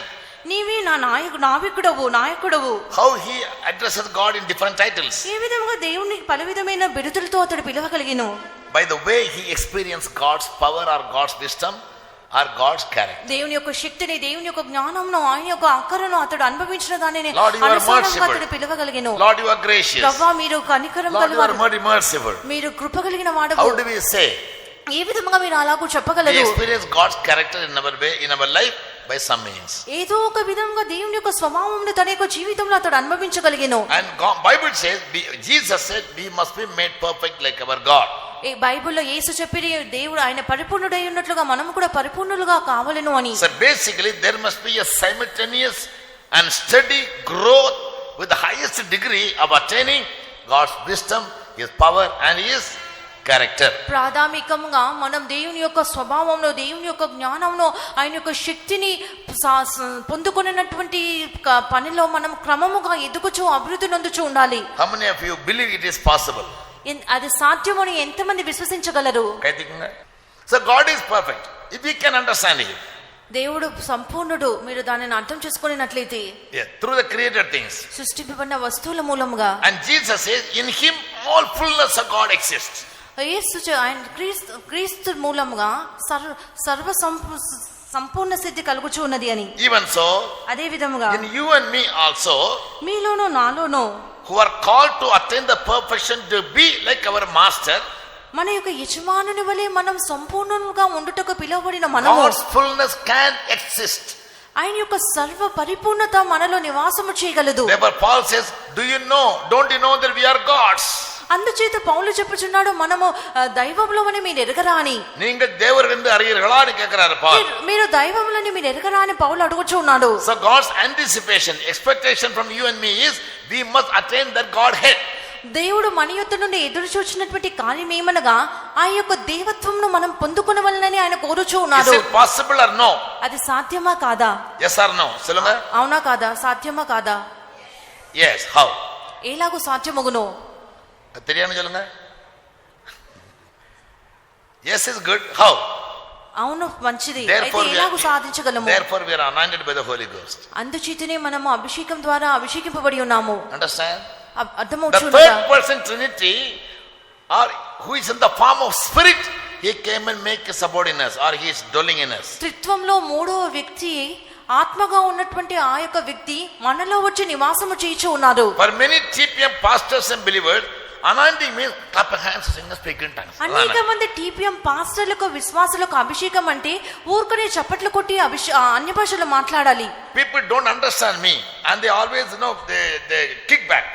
జనులకు నేను చెప్పినటువంటిది ఏమీ కూడా అర్థం కాదు, అందుచేత నా బోధన వారికి కఠినంగా ఉన్నది. కై అడిక కూడదు, ఆవిలి నరకడం சொல்லவே இல்ல. మీరు చేతులు తట్టకూడదు, ఆత్మ నింపబడకూడదు అని నేను చెప్పనే లేదు. ஆனா அது மட்டும் அபிஷேகத்தின் கிரியை கிடையாது. అయితే అది మాత్రమే అభిషేకం యొక్క క్రియ కాదు. புரிஞ்சுங்களா? అర్థమవుతున్నదా? అది one of the many aspects. అనేక కార్యములలో అది ఒకటి. In fact, what is anointing? అయితే అభిషేకం అంటే ఏమిటి? In anointing, God himself comes and dwells in us. అభిషేకంలో దేవుడు తానే వచ్చి మనలో నివాసము చేయుదుడు. Jesus said in John 17 chapter, on that day, యోహాను సువార్త 17వ అధ్యాయంలో యేసు ఇలాగూ చెప్పిరి, I and my Father will come and dwell in you. ఆ దినం నేను నా తండ్రి వచ్చి మీ మధ్యలో నివాసము చేయుదురు. So when you receive the anointing, not only Holy Spirit comes and dwells in you. మీరు అభిషేకం పొందిన దినంన పరిశుద్ధాత్ముడు మాత్రమే వచ్చి మీలో నివాసము చేయడు. On that day you will know, I in my Father, you in me and I in you. ఆ దినమున నా యందు నీవును, నీ యందు నేనును, మనము వారి యందును ఉండుదుము. So a person when he receives the anointing, the triune God comes and makes their abode in him. ఒక అభిషేకము పొందిన వ్యక్తిలో என்ன பார்த்து கேளுங்க, எழுதாதீங்க, பார்த்து கேளுங்க, புரிஞ்சுக்கங்க, முதல்ல பண்ணி எழுதுங்க. అభిషేకము పొందిన వ్యక్తిలో త్రిత్వ దేవుడు వచ్చి నివాసము చేయును. புரியுதா? అర్థమవుచు ఉన్నదా? And gradually by the working in the spirit, your life is going to be transformed like God. That's all. పరిశుద్ధాత్మ యొక్క క్రియ మూలముగా మీ యొక్క జీవితం అనున్నటువంటిది దేవుని వలె రూపాంతరత చెందును. About the transformation must take place within you. ఆ యొక్క రూపాంతరత క్రియ అనున్నటువంటిది మీలో జరగవలెను. I give emphasis to that. నేను ఆ క్రియకు ముఖ్యత్వం నిచ్చుచూ ఉన్నాను. మన జనుల వంటి అమాయకులు ఈ లోకంలో ఎక్కడికి ఎవరు కూడా ఉండరు. நான் சொல்ல சில வசனங்களை எழுதி வைங்க. నేను చెప్పినటువంటి కొన్ని వాక్యములు దయచేసి The day you రాసుకున్నాను. receive the anointing, the triune God comes and makes their abode in you. మీరు అభిషేకం வாசி 14 தேவதை எடுத்து வாசி அப்படிங்களா சொல்ல காத்திருக்காதீங்க. అభిషేకము పొందు ఆ దినమున త్రిత్వదేవుడు వచ్చి మీలో నివాసము చేయుదురు. எந்த வசனம்? 17:20 యోహాను సువార్త 17:20. வாசிங்களா? So the day you receive the anointing, the Father, the Son and the Holy Ghost, all the three will come and make their abode in you. అభిషేకం పొందుకునే ఆ దినం నా తండ్రి కుమార పరిశుద్ధాత్మలు ముగ్గురు వచ్చి మీలో నివాసము చేయుదురు. Why? ఎందుచేత? Read verse 23. 23వ వాక్యం చదువుకుందాము. 22, 23. 22, 23 వాక్యములు. I have given them my glory, నేను వారికి నా యొక్క that మహిమనిచ్చితిని. they may be one, even as we are one. మనము ఏకమై ఉన్నలాగున వారును ఏకమై ఉండవలెనని. That they may be made perfect వారు in one. That they may be made perfect in one. వారు సంపూర్ణులుగా చేయబడి ఏకముగా ఉన్నందున. அப்ப நம்ம பெர்ஃபெக்ட்டா மாற்றுறது யாரு? అయితే మనల్ని సంపూర్ణులుగా చేయనటువంటిది ఎవరు? சொல்லுங்க. பரிசுத்தாவின் அபிஷேகம். పరిశుద్ధాత్మ యొక్క అభిషేకమే. To make us all one like Jesus and the Father, we are anointed. యేసు వలెనో తండ్రి వలెనో మనం ఏకంగా మనల్ని ఏకంగా మార్చినటువంటిది అభిషేకమే. The first person who was anointed by the Holy Spirit, who? పరిశుద్ధాత్మ ద్వారా అభిషేకింపబడిన మొట్టమొదటి వ్యక్తి ఎవరు? யாரு? பேதுருவா யோவானா? யோவானா. மகதலேனா மரியாளா? Jesus was the first person who was anointed. అభిషేకింపబడిన మొట్టమొదటి వ్యక్తి యేసు. அவர் எங்கேயாவது అన్య భాష பேசினாரா? ఆయన ఇక్కడ అన్య భాషలో మాట్లాడి ఉన్నారా? பேசினாரா? பேசலையா? பேசினாரா? பேசல. ஏன் பேச தெரியல? அப்ப அபிஷேகம் இல்லையோ? அவருக்கு எல்லா பாஷையும் தெரியும், அவருக்கு அந்நிய பாஷை கிடையாது. Jesus knows all the languages. యేసుకు అన్ని భాషలు తెలియను, అన్య భాష அப்ப அவருக்கு அந்நிய பாஷை பேச தேவையில்லை. ఆయనకు అన్య భాష మాట్లాడని అక్కర్లేదు. அவருக்கு பிதாவின் பாஷையும் தெரியும். ఆయనకి తండ్రి భాష కూడా తెలియను. நமக்கு பிதாவின் பாஷை தெரியாது. మనకు తండ్రి భాష తెలియదు. புரியுதா? అర్థమవుతుందా? அங்கதான் வந்தார். So he didn't have to speak in tongues. ఆయన అందుచేత అన్య భాషలు మాట్లాడని అక్కర్లేదు. நம்ம பேசணும். అయితే మనము మాట్లాడాలి. நம்ம భాష అశుద్ధమైన భాష. ఎందుకనగా మన యొక్క భాష అపవిత్రమైన భాష. Through the unknown tongue God has given me a clean language. అయితే మనము pure language. అన్య భాషల మూలంగా దేవుడు మనకు పవిత్రమైన భాషను అనుగ్రహించింది. Yes, understand? అర్థమవుతుందా? Zephaniah 3:9. Zephaniah Through anointing God has given us a pure language that is called unknown tongue. జెఫన్యా 3:9 వాక్యము మూలంగా దేవుడు మాకు అన్య భాషల మూలంగా పవిత్రమైన భాషను లేక పవిత్రమైన పెదవులను ఇచ్చిరి. Right? Now come to the second point. ఇప్పుడు రెండవ అంశంలోకి వచ్చేదము. Jesus says, the spirit of the Lord is upon me. యేసు చెప్పుచున్నారు, దేవుని యొక్క கேளுங்க, ఆత్మ கவனமா கேளுங்க. Spirit of the Lord is upon me. దేవుని ఆత్మ నా మీద ఉన్నది. Isaiah 61. యెషయా 61 అధ్యాయము. Why? ఎందుకు చేత? That I may kneel down, clap my hands and shout and scream and skip and jump. అందుచేత ఆయన మోకాలు వేయించి చప్పట్లు కొట్టి గట్టిగా బిగ్గరగా కీకలు వేసి అన్య భాషలో మాట్లాడనక్కర్లేదు. அப்படி இருக்க வசனம். అలాగున్నదా ఆ వాక్యము? என்ன சொல்லிருக்கு? అక్కడ వాక్యం ఏమి చెప్పుచున్నది? The spirit of the Lord God is upon me. ప్రభువుకు యెహోవా ఆత్మ నా మీదకి వచ్చి ఉన్నది. You have anointed me. ఆయన నన్ను అభిషేకించి ఉన్నందున. கேளுங்க, அந்த உங்க பைபிள் இருக்கும், நீங்க வாசி வேண்டாம், நான் சொல்ல கேட்டா போதும், வீட்டுல போய் வாசிங்க. మీరు ఇంటికి వెళ్ళి చదువుకొనవచ్చును. చెప్పిన Spirit of the Lord is upon me. యెహోవా ఆత్మ నా మీదకి వచ్చి ఉన్నది. Because the Lord has anointed me. యెహోవా నన్ను అభిషేకించెను. Why? ఎందుకొరకు? First of all, to preach good tidings. మొట్టమొదటిగా దీనులకు సువర్తమానము ప్రకటించుటకు. நான் பிரசங்கம் பண்றேன், எப்படி பண்றேன்? నేను ప్రసంగించుచున్నాను. ఎలా ప్రసంగించుచున్నాను? ఎందుకు ప్రసంగించుచున్నాను? சொல்லுங்க. Bye. ఎలా? anointing. అభిషేకంతో ప్రసంగించుచు ఉన్నాను. నేను అభిషేకంతో தான் பிரசங்கம் பண்றேன். నేను అభిషేకంతో ప్రసంగించుచు ఉన్నాను. நான் இப்ப கை அடிச்சு துள்ளா விட்டா அபிஷேகம் தான் சொல்வீங்க நீங்க. అభిషేకంతో చప్పట్లు కొట్టి అన్య భాషలో గంతులు వేస్తేనే మీరు తీపియం వారి అభిషేకం అని చెప్పుచు ఉన్నారు. All right. To preach the good tidings. సువర్తమానం ప్రకటించుటకు, to bind up the broken-hearted, నలిగిన హృదయం గలవారిని దృఢపరచుటకును, to proclaim liberty to the captives, చెరలోనున్న వారికి విడుదలను and the opening ప్రకటించుటకును, of the prison to them that are bound, బంధింపబడిన వారికి విముక్తిని ప్రకటించుటకును, to proclaim the accepted year of the Lord, Jehovah హితవత్సరమును ప్రకటించుటకును, and the day of vengeance of our God, to comfort all that mourn. మన దేవుని ప్రతిదండన దినమును ప్రకటించుటకును, దుఃఖాక్రాంతులందరినీ ఓదార్చుటకును. வீட்டுல போய் 4-5 வசனம் வாசித்து பாருங்க. What does anointing do in his side? ఇంటికి వెళ్ళిన తర్వాత ఈ యొక్క యెషయా 51వ అధ్యాయము 4-5 వాక్యములు చదువుకొనేది. అప్పుడు మనం So anointing has many manifestations. అభిషేకమునకు అనేకమైన క్రియారూపకములు ఉన్నవి. சொல்லுங்க. Anointing has many manifestations. ఆ అభిషేకమును అనేక విధముగా బయలుపరచుకొనగలదు. I'll give you an example to make you clearly understand. మీకు దీనిని విశదపరచుటకు నేను ఒక ఉదాహరణ మీకు ఇచ్చేదను. Now TPM believers are all buying new cars. TPM విశ్వాసులు తిరుపతిలో ఉన్న టీపీఎం విశ్వాసులు అందరూ కూడా కొత్త వాహనములు కార్లను కొనుక్కొని ఉన్నారు. వాంగறீங்களா? కొనుక్కొని ఉన్నారు కదా. So when you kick start the car, మీరు ఎప్పుడైతే ఆ యొక్క కారును start చేయించున్నారో, when you ignite the engine, ఎప్పుడైతే ఆ యొక్క ఇంజిన్ ని స్టార్ట్ చేయించున్నారో, it produces noise. అది ఒక శబ్దంను ఇచ్చును. engine start பண்ண முதல்ல என்ன கேக்கும்? ఇంజిన్ స్టార్ట్ అయినప్పుడు ఏం వినబడును? உங்களுக்கு எப்படி தெரியும் engine start ஆயிட்டுன்னு? ఇంజిన్ స్టార్ట్ అయ్యి ఉన్నది మీకు ఎలాగో తెలియను? என்னங்க? సౌండ్. అబ్బా, ఒక శబ్దం వినబడును. సౌండ్ కేకు, ఒక శబ్దం వినబడును. நீங்க உடனே இந்த ஆக்சிலரேட்டர் அப்படி பிரஸ் பண்ணா, వెంటనే యాక్సిలేటర్ ని మీరు ప్రెస్ చేసినట్లయితే సౌండ్ எப்படி கேக்கும்? ప్రసాద్ சொல்லுங்க. உங்க மனைவிக்கு கேக்கும் உங்க ஊர்ல பயங்கர సౌండ్ கேக்கும். వెంటనే ఆ యొక్క శబ్దము బిగ్గరగా వినబడును. గరేజ్ல வண்டி நிக்கும், యాక్సిలేటర్ పోட்டு కిచి చచ్చిட்டு இருப்பாங்க, அது కుర్రు కుర్రు కుర్రు సౌండ్ ఉంటుంది. ఏ విధంగా గ్యారేజ్ లో ఉన్న కార్ యొక్క యాక్సిలేటర్ నొక్కితే శబ్దం వచ్చునో, అసలు కనిపెట్టి కూటంలో చేయనటువంటి పని కూడా అలాగనే ఉంటును. అన్నది బెస్ట్ డ్రైవర్ వంటి స్టార్ట్ பண்ணா, ఒక మంచి డ్రైవర్ కార్ ని స్టార్ట్ చేసినట్లయితే అది సౌండే కేకమే మన எல்லா కార్యాలను చేయవా. అది శబ్దం వినకుండానే అది స్టార్ట్ అగును. కారు సౌండ్ కాక ఉండకపడలే, శబ్దం కొరకు కార్ ని చేయలేదు. ஒரு கார் உண்டாக்க எதுக்காக? சத்தம் போடுறதுக்காக. ఎందుకొరకు కార్ ని వారు సృష్టించి ఉన్నారు? శబ్దం చేయటక. வீட்டுல கார் நிறுத்தி கொஞ்ச நேரம் பிரஸ் பண்ணி பாருங்க, ஆக்சிலరేటర్ కుర్రు కుర్రు ఉங்க మనీ ఓడిది. என்னங்க తలకి ఎగిరి చెల్లు. ఇంట్లో కార్ ఉన్నవారు దయచేసి పోయి ఒక యాక్సిలేటర్ నొక్కుచూ ఉండండి. అప్పుడు మీ యొక్క భార్య అడుగుతుంది, ఏం చేయుచున్నారు, ఊరికే శబ్దం చేయుచున్నారు అని అడుగుదురు. சரியா? அந்த காரை ஓட்ட பழகணும்.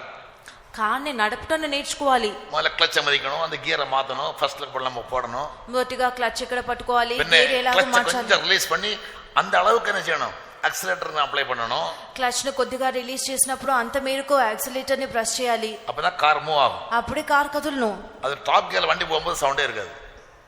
when it runs in top gear it will never produce any noise. Top gear లో ఆ యొక్క బండి నడిచినప్పుడు శబ్దమే వినబడదు. சரியா? అర్థమవుచున్నదా? అదే పోలన అభిషేకం. అదే విధంగా అభిషేకం కూడాను. అభిషేకం కార్. అభిషేకం అనేటువంటిది కార్ వంటిది. நம்ம என்ன பண்றோம்னா, நம்ம பாஸ்மா என்ன சொல்றாங்க, நல்ல சத்தம் போடு இன்னி சவுட்டு எக்ஸலேட்டர் சவுட்டு வண்டி கணக்குது. మన పాస్టర్లు ఇంకా బిగ్గరగా అని శబ్దం చేయమని అడుగుతారు. అలాగైతే బండి ఎక్కడ ఉన్నదని అర్థము. சத்தம் பயங்கரமா இருக்கு. பிள்ளைங்களா இருந்தா థ్రిల్ ஆயிடுவாங்க.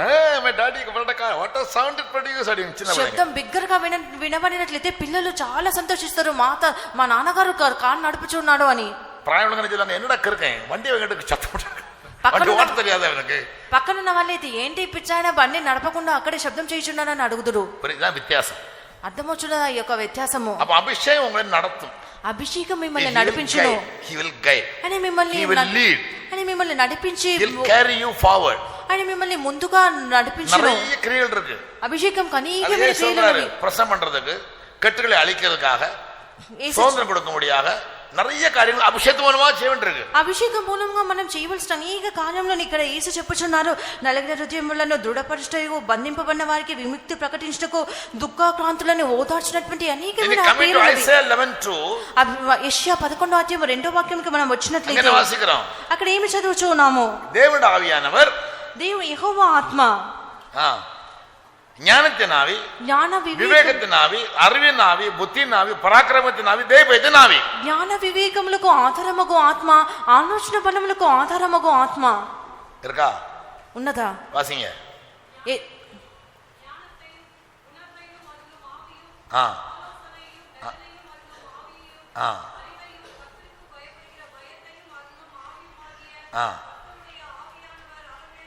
கர்த்தர் கர்த்தருடைய ஆவியானவர் அவர் மேல் தங்கி இருக்கிறார்.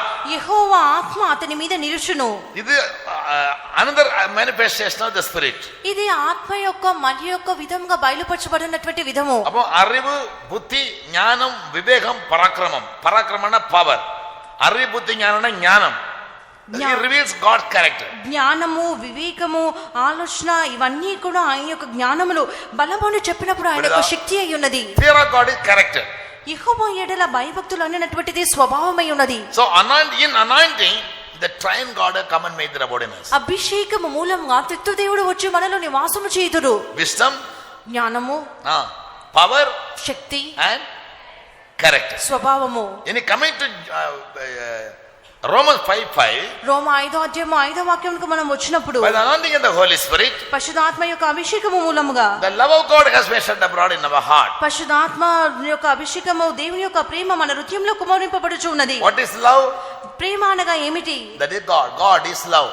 దేవుడే ప్రేమే అయి ఉన్నాడు. God is full of divine characteristics. దేవుడు అన్ని దైవికమైన స్వభావంతో నిండుగా ఉన్నాడు. So the character has been poured into our heart. అందుచేత ఆ యొక్క స్వభావం మన యొక్క హృదయంలో కుమ్మరింపబడి ఉన్నది. Now what is expected from anointed people? ఇప్పుడు అభిషేకింపబడిన వారి యొద్ద నుండి ఏమి ఎదురు చూడబడుచు ఉన్నది? When you start a car, it will produce noise. When the anointing works, you will speak in tongues. That's a sign. ఒక కార్ను మనం స్టార్ట్ చేసినప్పుడు అది ఒక శబ్దం చేయను. ఆ విధంగానే ఒక అభిషేకింపబడిన వారు అన్య భాషలో మాట్లాడుదురు. That is a sign. అది ఒక సూచన, Then అది ఒక గుర్తు. why do we spend time in filling in the spirit and jumping and leaping and clapping? అయితే ఎందు నిమిత్తం మనం ఆత్మలో నింపబడి గంతులు వేసి చప్పట్లు కొట్టుచు సమయంను ఖర్చు చేయుచు ఉన్నాము. That is one aspect of the manifestation of the spirit. అది పరిశుద్ధాత్మ తన్ను తాను బయలుపరుచుకున్నటువంటి ఒక క్రియ ఉన్నది. We must rejoice in the spirit. మనం ఆత్మలో సంతోషించవలెను. Rejoice in the spirit. ఆత్మలో The సంతోషించవలెను. kingdom of God is not meat and drink. దేవుని రాజ్యము భోజనము పానము కాదు. Say the rest. Peace, righteousness, and joy in the Holy Ghost. అది సమాధానము, నీతియు, పరిశుద్ధాత్మలే అందలి ఆనందమై ఉన్నది. அப்ப பரிசுத்தாவியை கிரியை செய்யும்போது உங்களை அறியாம ஒரு சந்தோஷம் உண்டாகும். పరిశుద్ధాత్మ మీలో క్రియ చేయనప్పుడు మీకు తెలియకుండానే మీలో ఒక సంతోషం ఉండవలెను. Holy Spirit has one more character called joy. పరిశుద్ధాత్మకు మరి ఒక స్వభావం కూడా ఉన్నది, అది సంతోషము. And what is the joy indeed? అయితే సంతోషం లేక ఆనందం అనగా ఏమిటి? That is your strength. అదే మీ యొక్క బలమై ఉన్నది. Nehemiah says the joy of the Lord is your strength. Nehemiah చెప్పుచున్నాడు, యెహోవా యందలి ఆనందమే మీ బలము అని. Why Holy Spirit gives you joy? ఎందుచేత పరిశుద్ధాత్మ మీకు ఒక సంతోషం లేక ఆనందం నిచ్చుచు ఉన్నాడు. In Exodus we read, Deuteronomy 23. We must serve God in joyfulness and gladness of heart. ద్వితీయోపదేశకాండం 28వ అధ్యాయము 47వ వాక్యంలో మీరు హృదయానందంతో దేవుడైన యెహోవాను సేవించవలెను అని. 28:47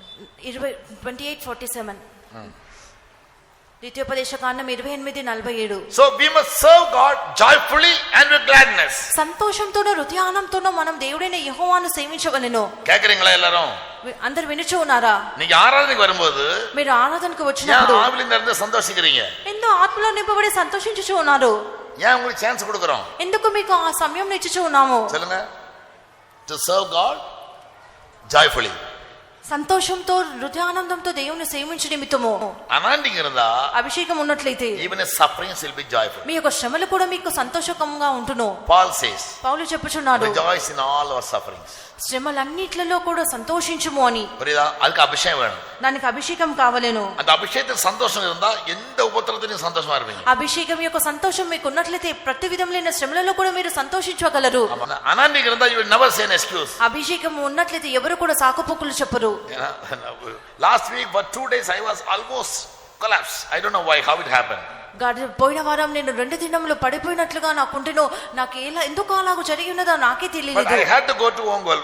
అయితే నేను ఒంగోలుకు వెళ్ళవలసి ఉండేను. I put on a coat and took a Naga shawl and travel. నేను ఒక కోటుని నాగా షాల్ని తీసుకొని నేను ప్రయాణం చేయటకు వెళ్ళి తిని. When I went there I was healed. నేను అక్కడికి వెళ్ళిన తర్వాత నేను స్వస్థత నొంది తిని. I came back as a healthy man. నేను ఒక ఆరోగ్యస్తుడుగా తిరిగి వచ్చి ఉన్నాను. Anointing is there. అభిషేకం ఉన్నందున Power will be there, healing will be there, faith will be there, everything will be there. శక్తి, స్వస్థత, విశ్వాసము అన్ని కూడా ఉంటును. నమ్మకు anointing garage లో ఓడదన కార్. మన యొక్క వారికి అభిషేకం అన్నటువంటిది గ్యారేజ్ లో ఏదో షెడ్ లో ఉన్నటువంటి కారులో ఉన్నటువంటి శక్తి వల్ల ఉంటును. మన వండి మూవ్ ఆగదు. கிளச்சும் கிடையாது, எனக்கு கீரும் கிடையாது, அக்சிலேட்டரும் கிடையாது, ஒரு மண்ணாங்கன்னு கிடையாது கார்ல. ఏదో రూమ్ లో కూర్చొని అభిషేకం పొందినట్లయితే అక్కడ క్లచ్ ఉండదు, గేర్ ఉండదు, ఏది కూడా ఉండదు. இருக்கும், ఓట తెలియదు. எல்லாம் இருக்கும், இல்லாம இல்ல. అన్నిటికీ అన్నీ ఉండదు, కానీ కొంతమందికి నడిపించడం తెలీదు. எல்லா கார்லயும் கிளச் இருக்கும், எல்லா கார்லயும் பிரேக் இருக்கும், எல்லா கார்லயும் அது ஓட்ட தெரியல டிரைவர் என்ன பண்ணுவான்? అన్ని కార్లకు క్లచ్, గేర్, యాక్సిలరేటర్ అన్ని ఉంటుంది, కానీ నడిపించినటువంటి వ్యక్తి కార్లో కూర్చున్నట్లయితే అతడు ఏం చేయగలడు? அவன் ஜெபத்துல உட்கார்ந்து குறுக்கு உட்கார்ந்து అతడు ప్రార్థనలో కూర్చొని ఏదో కొద్ది శబ్దం చేయించి ఉండను. Holy Spirit has many manifestations. పరిశుద్ధాత్మ అనేక విధములుగా బయలుపరుచుకొనును. One aspect is, tell me, rejoicing in the spirit. ఒక భాగం ఏమనగా ఆత్మలో ఆనందించాలి. ஆவில ஒரு சந்தோஷங்கதான ஒரு அனுபவம் இருக்கு. ఆత్మలో ఆనందించినటువంటి அது ஏன் கொடுத்தாருன்னா, தன்னுடைய ஜனங்கள் துக்கத்தோட, கண்ணீரோட, அழுகையோட, பல்லுகடியோட அதெல்லாம் நரகத்துல அனுபவம். నరకల అనుభవం ఏంది? నరకం యొక్క అనుభవం ఏమిటి? అழுகை, పల్లుగడి, దుఃఖము, ఏడ్పు, పళ్ళలు కొరుకునుట. புதிய எருசலேம் எப்படி சொல்லப்பட்டிருக்கு? அங்கே அழுகை இல்லை, அங்கே துக்கம் இல்லை. నూతన యెరూషలేము గురించి ఏమి చెప్పబడి ఉన్నది? అక్కడ ఏడ్పు, కన్నీళ్లు ఏమీ లేదు అని చెప్పబడి ఉన్నది. அப்ப உண்மையான புதிய எருசலேம் இருக்க ஜனங்களுக்கு அழுகை இருக்காது, பற்கடிப்பு இருக்காது, கண்ணீர் ஒண்ணு இருக்காது. నిజమైన నూతన యెరూషలేములో ఉన్నటువంటి అనుభవం గల వారికి ఏడ్పు, పళ్ళు కొరుకుటి, ఆ దుఃఖం అన్నటువంటి ఉండదు. సభలో నరకத்தில் இருக்கிறவங்களுக்கு పల్లుగడి இருக்கும்.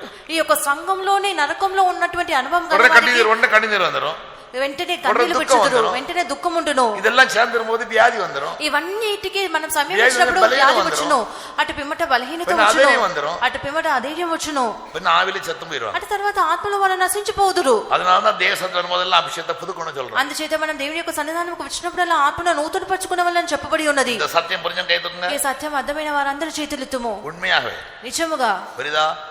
அது அடுத்த வாரம் வரும்போது என்ன செய்யணும்? ஆண்டவரே என் சந்தோஷத்தால் நிரப்பும். I want to serve you. Lord, fill me with your joy that I may serve you. அப்படி சொல்லணும். మరుసటి ఆదివారం వచ్చినప్పుడు ప్రభువా నీ యొక్క సంతోషంతో నన్ను నింపుము, అలాగున నేను సేవింపగోరుచున్నానని మీరు చెప్పాలి. ஏன் பாட்டு பாடுறோம்? ఎందుకు పాట పాడుచున్నాము? தெரியல. మిషన్ సిస్టమా? మిషన్ లో ఒక పద్ధతి ఇది. ஏன் பாட்டு பாடுறோம்? ఎందుకు పాట పాడుచున్నాము? ஒரு சந்தோஷமா இருந்தால் பாட்டு பாட கடவன். సంతోషంగా ఉన్నవాడు కీర్తనలు పాడవలని చెప్పబడి ఉన్నది కదా. Anyone is glad, let him sing. ఎవడైనా సంతోషంగా ఉన్నేడల వాడు కీర్తనలు పాడవలెను. Anyone is sad, let him pray. ఎవడైనా దుఃఖంగా ఉన్నేడల వాడు ప్రార్థించవలెను. அப்ப சந்தோஷம் ஆவின் சந்தோஷம் உள்ளவங்க தான் பாட்டு பாடணும். ఆత్మలో సంతోషం కలిగిన వాడే కీర్తనలు పాడును. అల్లాతో పాట వరవే చేత పాట పుస్తకం கொண்டு வர மாட்டாங்க. లేనట్లయితే వారు పాటలు పాడనే పాడరు, పాట పుస్తకంలో కూడా తీసుకొని రాదు. அங்க பாட்டு கேட்க வராங்க, பாட்டு பாட வரல. పాటలు వినుటకు వచ్చుదురు కానీ పాట పాడుటకు వారు రారు. அங்க ஆண்டவர் ஆராதிக்க வரல, ஆராதிக்கிற ஜனங்களை பார்க்க வர்றாங்க. వారు ప్రభువుని ఆరాధించుటకు వచ్చటం లేదు కానీ ఆరాధించు వారిని చూచుటకు వచ్చుచూ ఉన్నారు. புரிஞ்சுங்களா? అర్థమవుచున్నదా? ఆరాధన முடிஞ்ச ஒரு பாட கடைசில வந்து உட்காருவாங்க. అందుచేత ఆరాధన ముగించే ముందు వచ్చి కూర్చుంటారు. Pricing is over. స్తోత్రము ముగించబడి ఉన్నది, ప్రార్థన ముగించబడి ఉన్నది, పాటలు ముగింపబడి ఉన్నవి, ఆత్మలో నింపబడుట ముగింపబడి ఉన్నది, ఆరాధన కూడా ముగింపబడి ఉన్నది. 11:30க்கு ஒரு ஆட்டோல இருந்து அப்படியே குடும்பமா இறங்கி ஜாலியா வந்து கடைசி சேர்ல யார பார்க்காம 11:30కి చివరిగా వచ్చి ఏదో చివరిలో కూర్చొని ఇది ఉన్న పర్లోతుపుర కేసు இல்ல, பின்ன வரட்டும் ஆளு வேணும் தானே. వీరందరూ కూడా పరలోకంకు వెళ్ళేవారు కాదు, ఏదో మనకు జనాలు కావాలి కదా, వారు కూడా రావచ్చు. Unless you are made perfect, you can't go to heaven. మీరు సంపూర్ణ స్థితి పొందనట్లయితే మీరు పరలోకంకు వెళ్ళలేరు. And perfection is a very long subject. I will take at 3-4 months to teach you. ఈ యొక్క సంపూర్ణత లేక పరిపూర్ణత అన్నటువంటిది పెద్ద అంశం కనుక నేను వీటన్నిటిని కూడా విశదముగా బోధించడానికి 3-4 నెలలు తీసుకుంటున్నాను. highest degree of level. ఈ యొక్క సంపూర్ణత అన్నటువంటిది మనం సాధించవలసిన ఉన్నతమైన శ్రేణి ఉన్నది. Or the greatest accomplishment in your life. అది లేక మీ జీవితంలో ఒక గొప్ప సాధన ఉన్నది.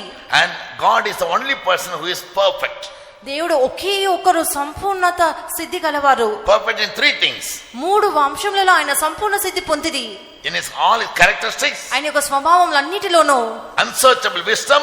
ఆయన యొక్క శోధింప శక్యమైన జ్ఞానంలోనూ. And Paul writes to Timothy, he is the only potentate. That is the only powerful God. ఆ పౌలు తిమోతికి రాయినప్పుడు ఆయన సర్వశక్తి గలవారు అని రాసెను. He is the only potentate God. ఆయన సర్వశక్తి కలిగిన వారు.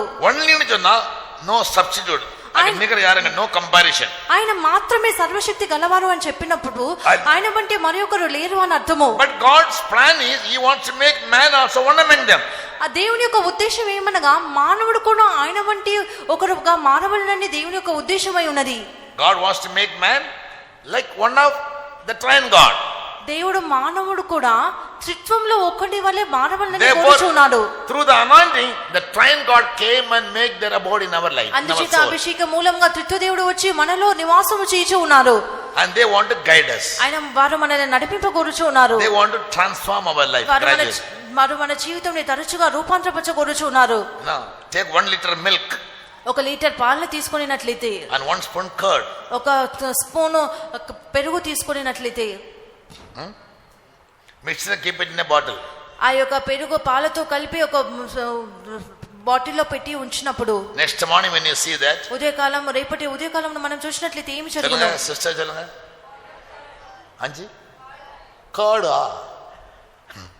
நாளை காலையில பார்த்தீங்கன்னா 1 ஸ்பூன் curd தான் செய்யும். எல்லா பாலையும் curd ஆக்கி கொடுத்துரும். రేపటి దినం ఉదయం మనం చూసినట్లయితే 1 స్పూన్ పెరుగు పాలన్నిటిని కూడా పెరుగుగా చేయను. சாப்பிட்டக்காரன் தெரியும், பைபிள்காரன் தெரியும்.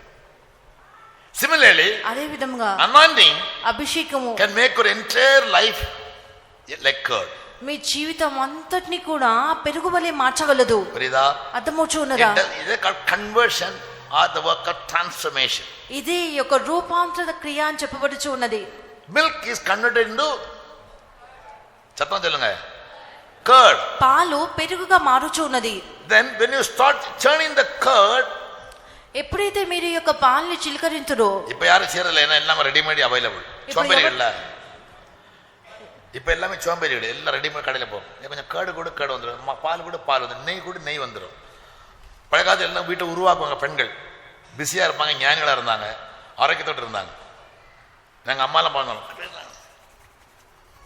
என்ன பண்றாங்க, அதுல பண்ண ஒரு form curd will form butter. அந்த பட்டர் எடுத்து என்ன பண்றாங்க, என்ன பண்ணணும், கீ.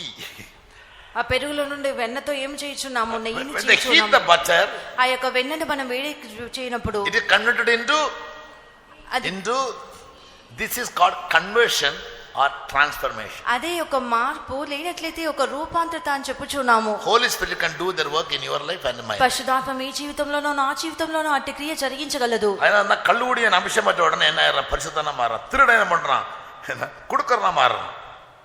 கன்வர்ஷன், அதான் கன்வர்ஷன். అందుచేత ఒక దొంగతనం చేయవాడు త్రాగుబోతు కూడా మార్పు నొందుచూ ఉన్నాడు. சண்டை போட என்ன பண்றான், ஆவில இருந்து தண்ணி அடிக்கிறான் அங்க இங்க. Those who used to fight, they are fighting with themselves. Conversion. పోట్లాడే వారు కూడా ఇప్పుడు మారుచూ ఉన్నారు. உண்மையிலே மூளை கிடையாது, நம்மளுக்கு புரிஞ்சோட அறிவும் கிடையாது. கன்வென்ஷன் பண்ணிக்கலாம், நான் என்ன கன்வென்ஷன் தெரியல மாட்டேங்க. அவங்க மதத்தை கொடுத்து பரிவர்த்தனை பண்ணல, ஜனங்களை பண்ணி செய்யறோம், கன்வெர்ட் பண்றோம். We are converting the character of man. మనం కన్వెన్షన్ లో మత మార్పుడు చేయట్లేదు, మనుషులలో మార్పును కలిగించుచూ ఉన్నాము. இந்த கன்வென்ஷன் வேற இடத்துல இல்லாம இருக்குன்னா ஜனங்க எங்க வர்றாங்க, that's it. వేరొక స్థలంలో కన్వెన్షన్ లేవు కనుక ఆ జనులు ఇక్కడికి వచ్చుచూ ఉన్నారు. అర్థమవుచున్నదా? கத்தோலிக்க பள்ளியில இந்த கன்வென்ஷன் நடக்காது, சீன சர்ச்சில் கன்வென்ஷன் நடக்காது. వేరే సంఘంలో ఈ యొక్క కన్వెన్షన్లు జరగవు. அவங்ககிட்ட பாலாவே இருக்கு, அது தயிரா மாறல, தயிர் வெண்ணெய் மாறல, வெண்ணெய் நெய்யா மாறல. వారి యొక్క పాలుగానే ఉన్నాయి, ఆ యొక్క పాలు పెరుగుగా, పెరుగు వెన్నగా, వెన్న నెయ్యిగా మారటలేదు. ఎందుచేత இந்த வேலை செய்யறது யாரு? ఈ యొక్క పని చేయనటువంటిది ఎవరు? పరిశుద్ధాత్ముడు. అభిషేకం இருந்தா தான் ట్రాన్స్ఫర్మేషన్ நடக்கும். పరిశుద్ధాత్మ ఉన్నప్పుడే అక్కడ రూపాంతరత జరుగును. So I in my life give emphasis to the working of the Holy Spirit, not just the filling of the Holy Spirit. నేను పరిశుద్ధాత్మ యొక్క క్రియలకు ముఖ్యత్వం నిచ్చుచున్నాను గాని పరిశుద్ధాత్మలో నింపబడుటకు నేను ముఖ్యత్వం నిచ్చలేదు. అభిషేకం అనేటువంటిది దీనికి నుండి ఒక వ్యత్యాసమైనది. రెండు విధమైన తిరుకదర్శకులు இருக்கிறாங்க. రెండు విధములైన ప్రవక్తలు ఉన్నారు. ஒன்னு తిరుకదర్శన వరంகளை యూస్ பண்றவங்க, ఒకరు ప్రవచన వరంను ఉపయోగించేవారు. நம்ம సిస్టమ్ అలా ప్రదర్శన తిరుకదర్శన சொல்லுவாங்க தானே. మన యొక్క సహోదర సహోదరులు ప్రవచనం చెప్తున్నారు కదా, అదే తిరుకదర్శన అదే சொல்லுங்க, అది ప్రవచన వరము. వరంగల్ అవి ప్రవచన వరము. అదే చేది అబ్జెక్షన్ இல்ல. ఆ ప్రవచన వరం ఉపయోగించడం దాని వల్ల దానికి ఏ అభ్యంతరం లేదు. అన్న పోనీ ஞாயிற்றுக்கிழமை கேட்ட திருக்கதர்சனம் யாருக்கெல்லாம் ஞாபகம் இருக்கு, கைதுங்க. అయితే పోయిన ఆదివారం వినినటువంటి ప్రవచన వాక్యంలో ఎవరికి జ్ఞాపకం ఉన్నవి చేతులెత్తండి. அந்த திருக்க சொன்ன அம்மாவுக்கு ஞாபகம் இருக்கா? చెప్పిన వారైనా జ్ఞాపకం ఉన్నారా? சொன்னவங்களுக்கு ஞாபகம் இல்ல, கேட்டவங்களுக்கும் చెప్పిన వారికి జ్ఞాపకం లేదు, వినిన వారికి జ్ఞాపకం లేదు. சரியா? 1ஆம் தேதி 7-8 பேர் திருப்பி சொன்னாங்க, ரொம்ப சந்தோஷமா இருந்துச்சு. 7-8 మంది ప్రవచనం சொன்னவங்க என்ன சொன்னீங்க ஞாபகம் இருக்கா? చెప్పిన వారు ఏమి చెప్పి ఉన్నారో మీకు జ్ఞానం ఉన్నదా, జ్ఞాపకం ఉన్నదా? மறந்துருப்பாங்க, మర్చిపోయి ఉందురు. கேட்டவங்களுக்கு ஞாபகம் இருக்கா? వినిన వారికి జ్ఞాపకం ఉన్నదా?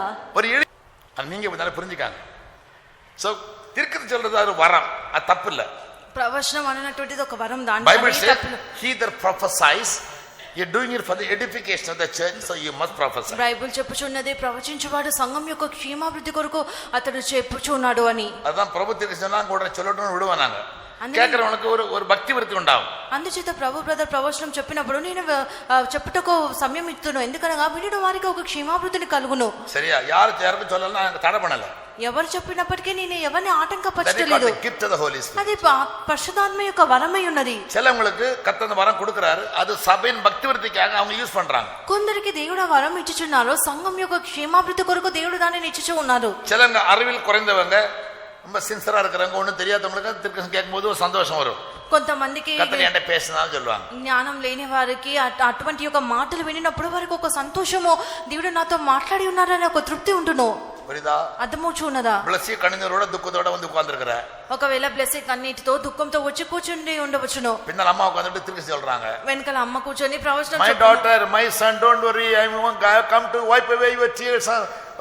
ధైర్యం వరుమారా? నా కుమారి, నా కుమార్తె, భయపడకము, నీ కన్నీళ్లు తుడుచుటకు నేను వచ్చి ఉన్నానని చెప్పుట వినినట్లయితే నీకు ఒక ధైర్యం కలుగునా లేదా? வருமா வராதா? கட்டாயம் வரும். அதான் பக்தி விருத்தின்னு அர்த்தம். అదే క్షేమాభివృద్ధి అని అర్థము. வின்சென்ட் ஐயா வயசான காலத்து நடக்க முடியாம வந்து உட்கார்ந்துருக்காரு. ஆண்டவரே, காலில் பலம் இல்லையே, கையில பலம் இல்லையே, வீக் ஆகி போயிட்டனே, அழுதுட்டு உட்கார்ந்துருக்கிறாரு. உடனே திருப்பி பேசினான், என் மகனே, உன் பலவீனத்தில் என் பலன் பூர்ணமாய் விளங்கும். ఒకవేళ విన్సెంట్ బ్రదర్ గారు వచ్చి కాళ్ళ నొప్పులతో, చేతుల నొప్పుతో, అంత బలహీనతో వచ్చి కూర్చొని ఉండి ప్రార్థన చేసుకున్నప్పుడు, నా కుమారుడా, నీ యొక్క బలహీనతలో నా యొక్క శక్తి పరిపూర్ణమగును అని వినినట్లయితే అది ధైర్యం కలిగించదా? అది వినిన వెంటనే ఆయనలో ఒక ధైర్యము, బలము కలుగును. ప్రవచనం వినిన వెంటనే నా యొక్క బలహీనత అంతా కూడా తొలగిపోయినది అని అనుకుందరు. వెంటనే సాక్ష్యం చెప్పుదురు, నేను బలహీనంగా వచ్చి ఉన్నాను, దేవుడు ప్రవచనం మూలంగా నాతో మాట్లాడి ఉన్నారు. నీ బలహీనతలో నా యొక్క శక్తి పరిపూర్ణమగును అని చెప్పి అది వినిన వెంటనే నాకు బలం వచ్చింది. ఆ యొక్క ప్రవచనం మూలంగా వీరొక ఆత్మకు ఏమి కలుగుచున్నది? భక్తి వృత్తి ఉండాలి, ఆయన తిరుగు చొల్లணும். ఆత్మీయ క్షేమాభివృద్ధి కలుగుచున్నది, అందుకే ప్రవచనం ఖచ్చితంగా చెప్పవలేను. అది ఎల్లారు చొల్ల ముడియదు, వరం కట్టంగి చొల్లువాంగ. అయితే అందరూ దానిని ప్రవచించలేరు, ఆ యొక్క వరం ఉన్నవారు మాత్రమే ప్రవచనం చెప్పగలరు. ఆయన కళ్ళ తిరుగు చొల్లకూడదు, చొల్లకూడదు. అయితే ఏదో చెప్పాలి అని అబద్ధ ప్రవచనం చెప్పకూడదు. ఏం చేయకూడదు? ఏమి చేయవలను, ఏమి చేయకూడదు?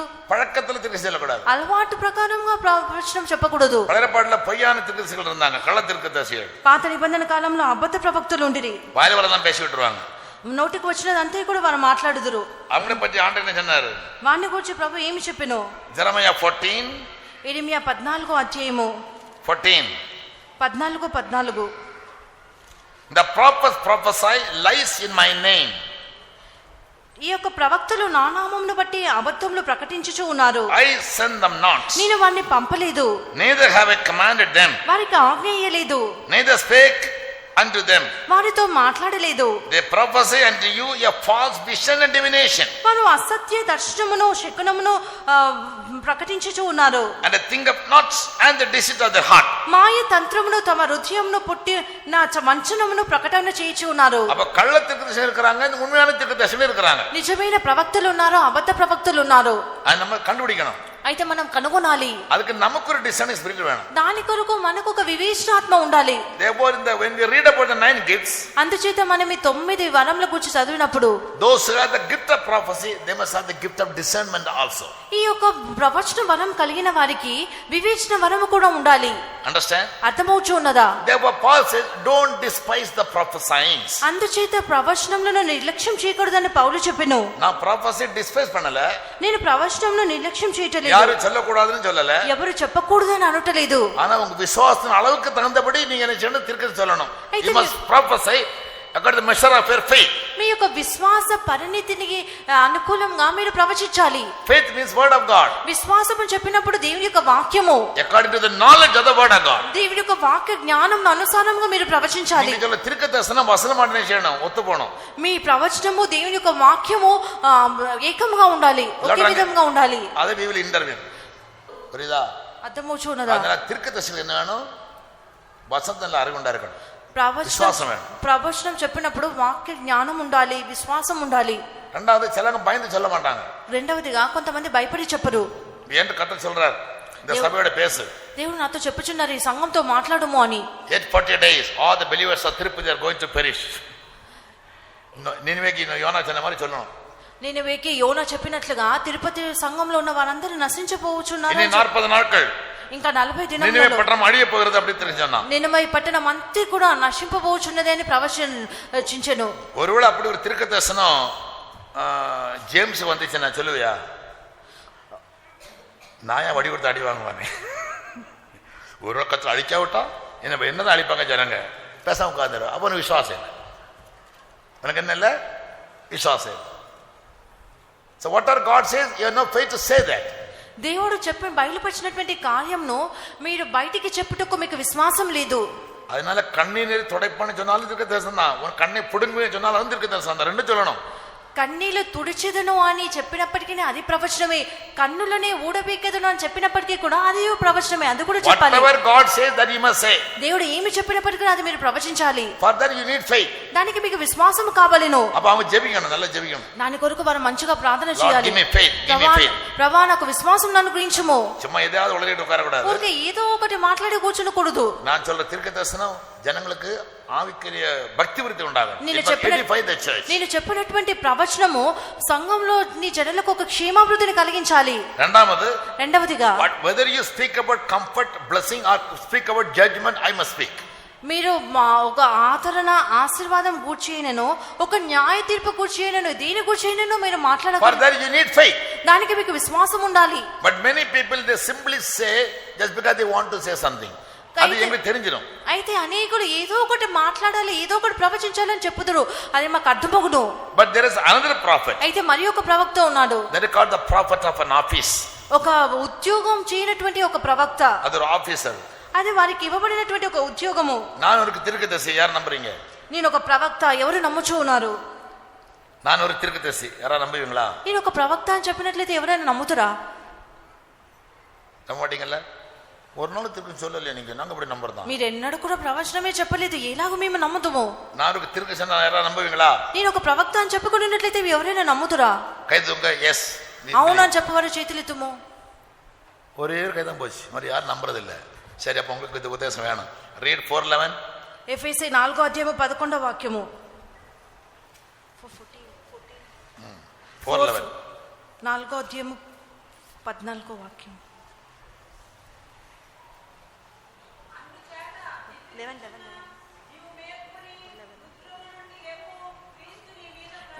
ఎఫెసీ 4:11. మనమందరము విశ్వాస విషయంలోనూ దేవుని కుమారుని గూర్చిన జ్ఞాన విషయంలోనూ ఏకత్వము పొంది సంపూర్ణ పురుషుల మగు వరకు, అనగా క్రీస్తునకు కలిగిన సంపూర్ణతకు సమానమైన సంపూర్ణత కలవారమగు వరకు ఆయన ఇలాగూ నియమించెను.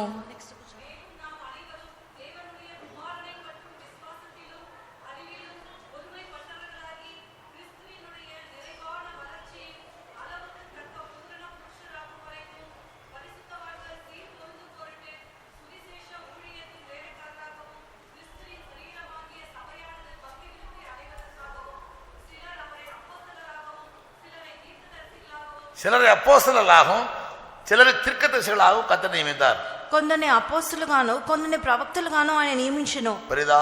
అర్థమవుచున్నదా? తిరువచనం పేసరని తీర్కదర్శి. దేవుని యొక్క వాక్యంను మాట్లాడేవారు ప్రవక్తలు. ఎవరు?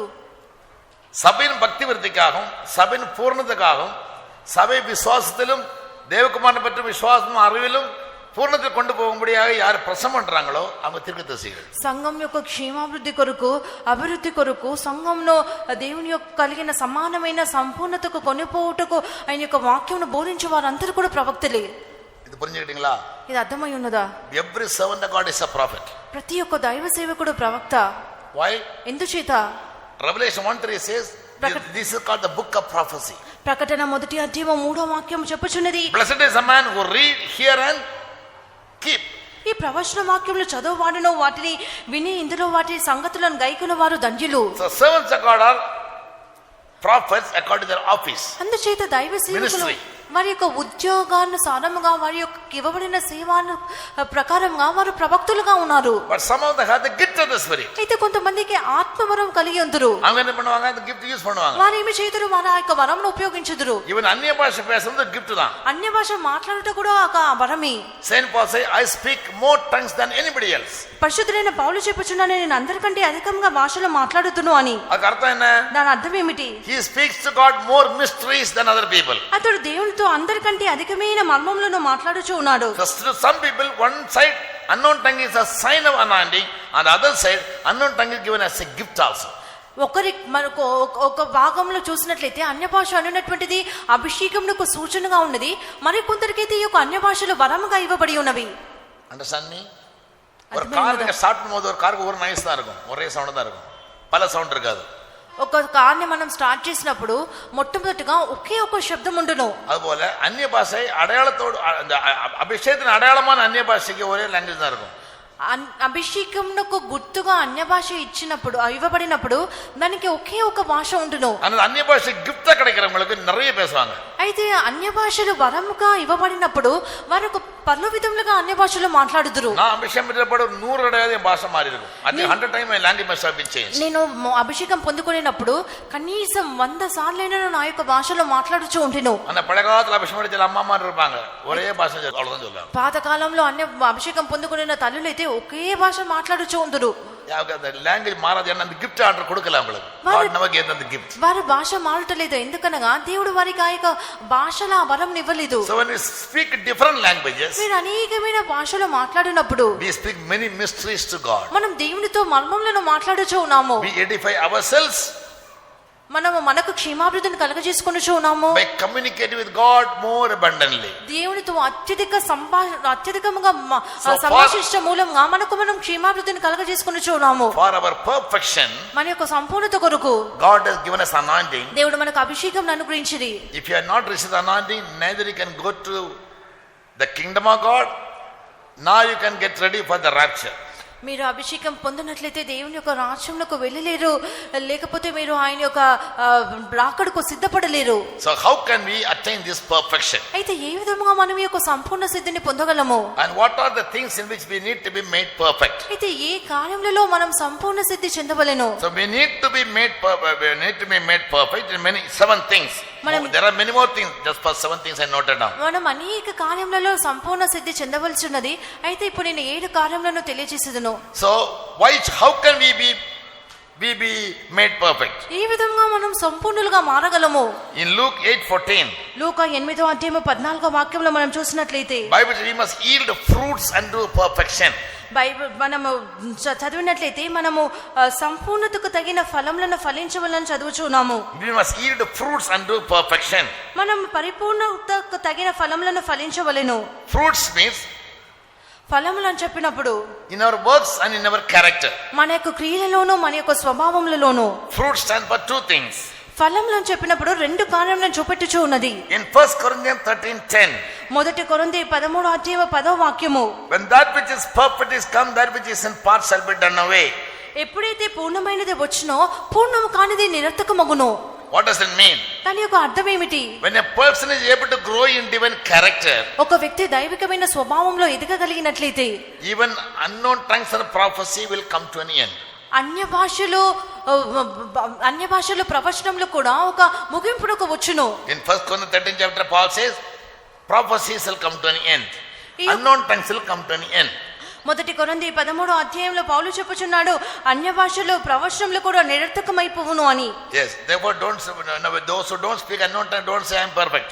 అయితే అన్య భాషలు మాట్లాడని వారు నేను సంపూర్ణుడిని అని ఎవడు కూడా చెప్పకూడదు. Paul said when I was a child I spoke like a child. పౌలు చెప్పుచున్నాడు, నేను పిల్లవాడినై ఉన్నప్పుడు పిల్లవాడి వలె మాట్లాడితిని, పిల్లవాని వలె తలంచితిని, I thought as a child. పిల్లవాని వలె యోచించితిని. But when I became a man, ఇప్పుడు పెద్దవాడినై I put away childish things. పిల్లవాని చేష్టలు మానివేసితిని. Why? The 12th verse he says, 12వ వాక్యంలో now I know చెప్పుచున్నాడు, in parts, ఇప్పుడు కొంతమట్టుకే ఎరిగి ఉన్నాను, then will I know fully. అప్పుడు నేను పూర్తిగా ఎరగబడిన ప్రకారము. When that which is perfect is come, that which is in part shall be done away. 10వ వాక్యంలో పూర్ణమైనది వచ్చినప్పుడు పూర్ణం కానిది నిరర్థకమగును అని చదువుచున్నాము. 1 Corinthians 13 chapter speaks about charity. మొదటి కొరింథీ 13వ అధ్యాయము ప్రేమ గూర్చి చెప్పుచూ ఉన్నది.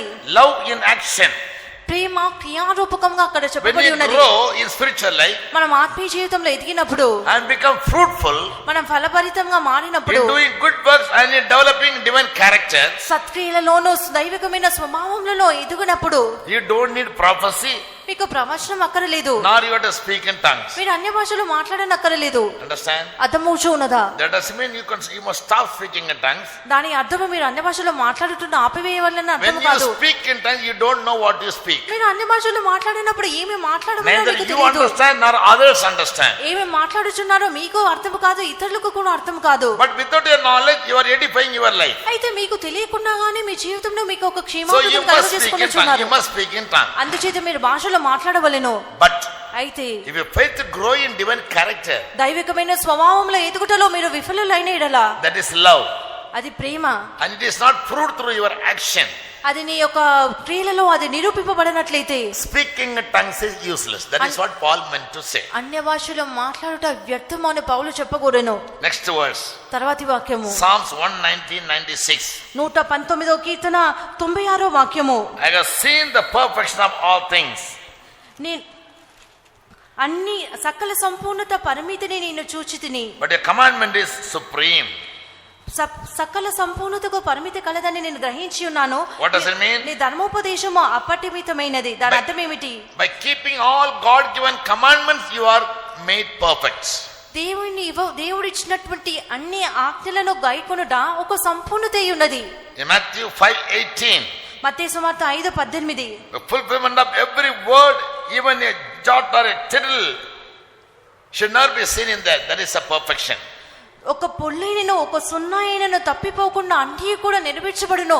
అది ఒక సంపూర్ణత అయి ఉన్నది. So when we keep God-given commandments, దేవుడు ఇచ్చినటువంటి ఆజ్ఞలన్నిటిని మీరు గైకొని నేడలా you are going towards perfection. మీరు సంపూర్ణత వైపు వెళ్ళుచూ ఉన్నారు. Hebrews 6:1.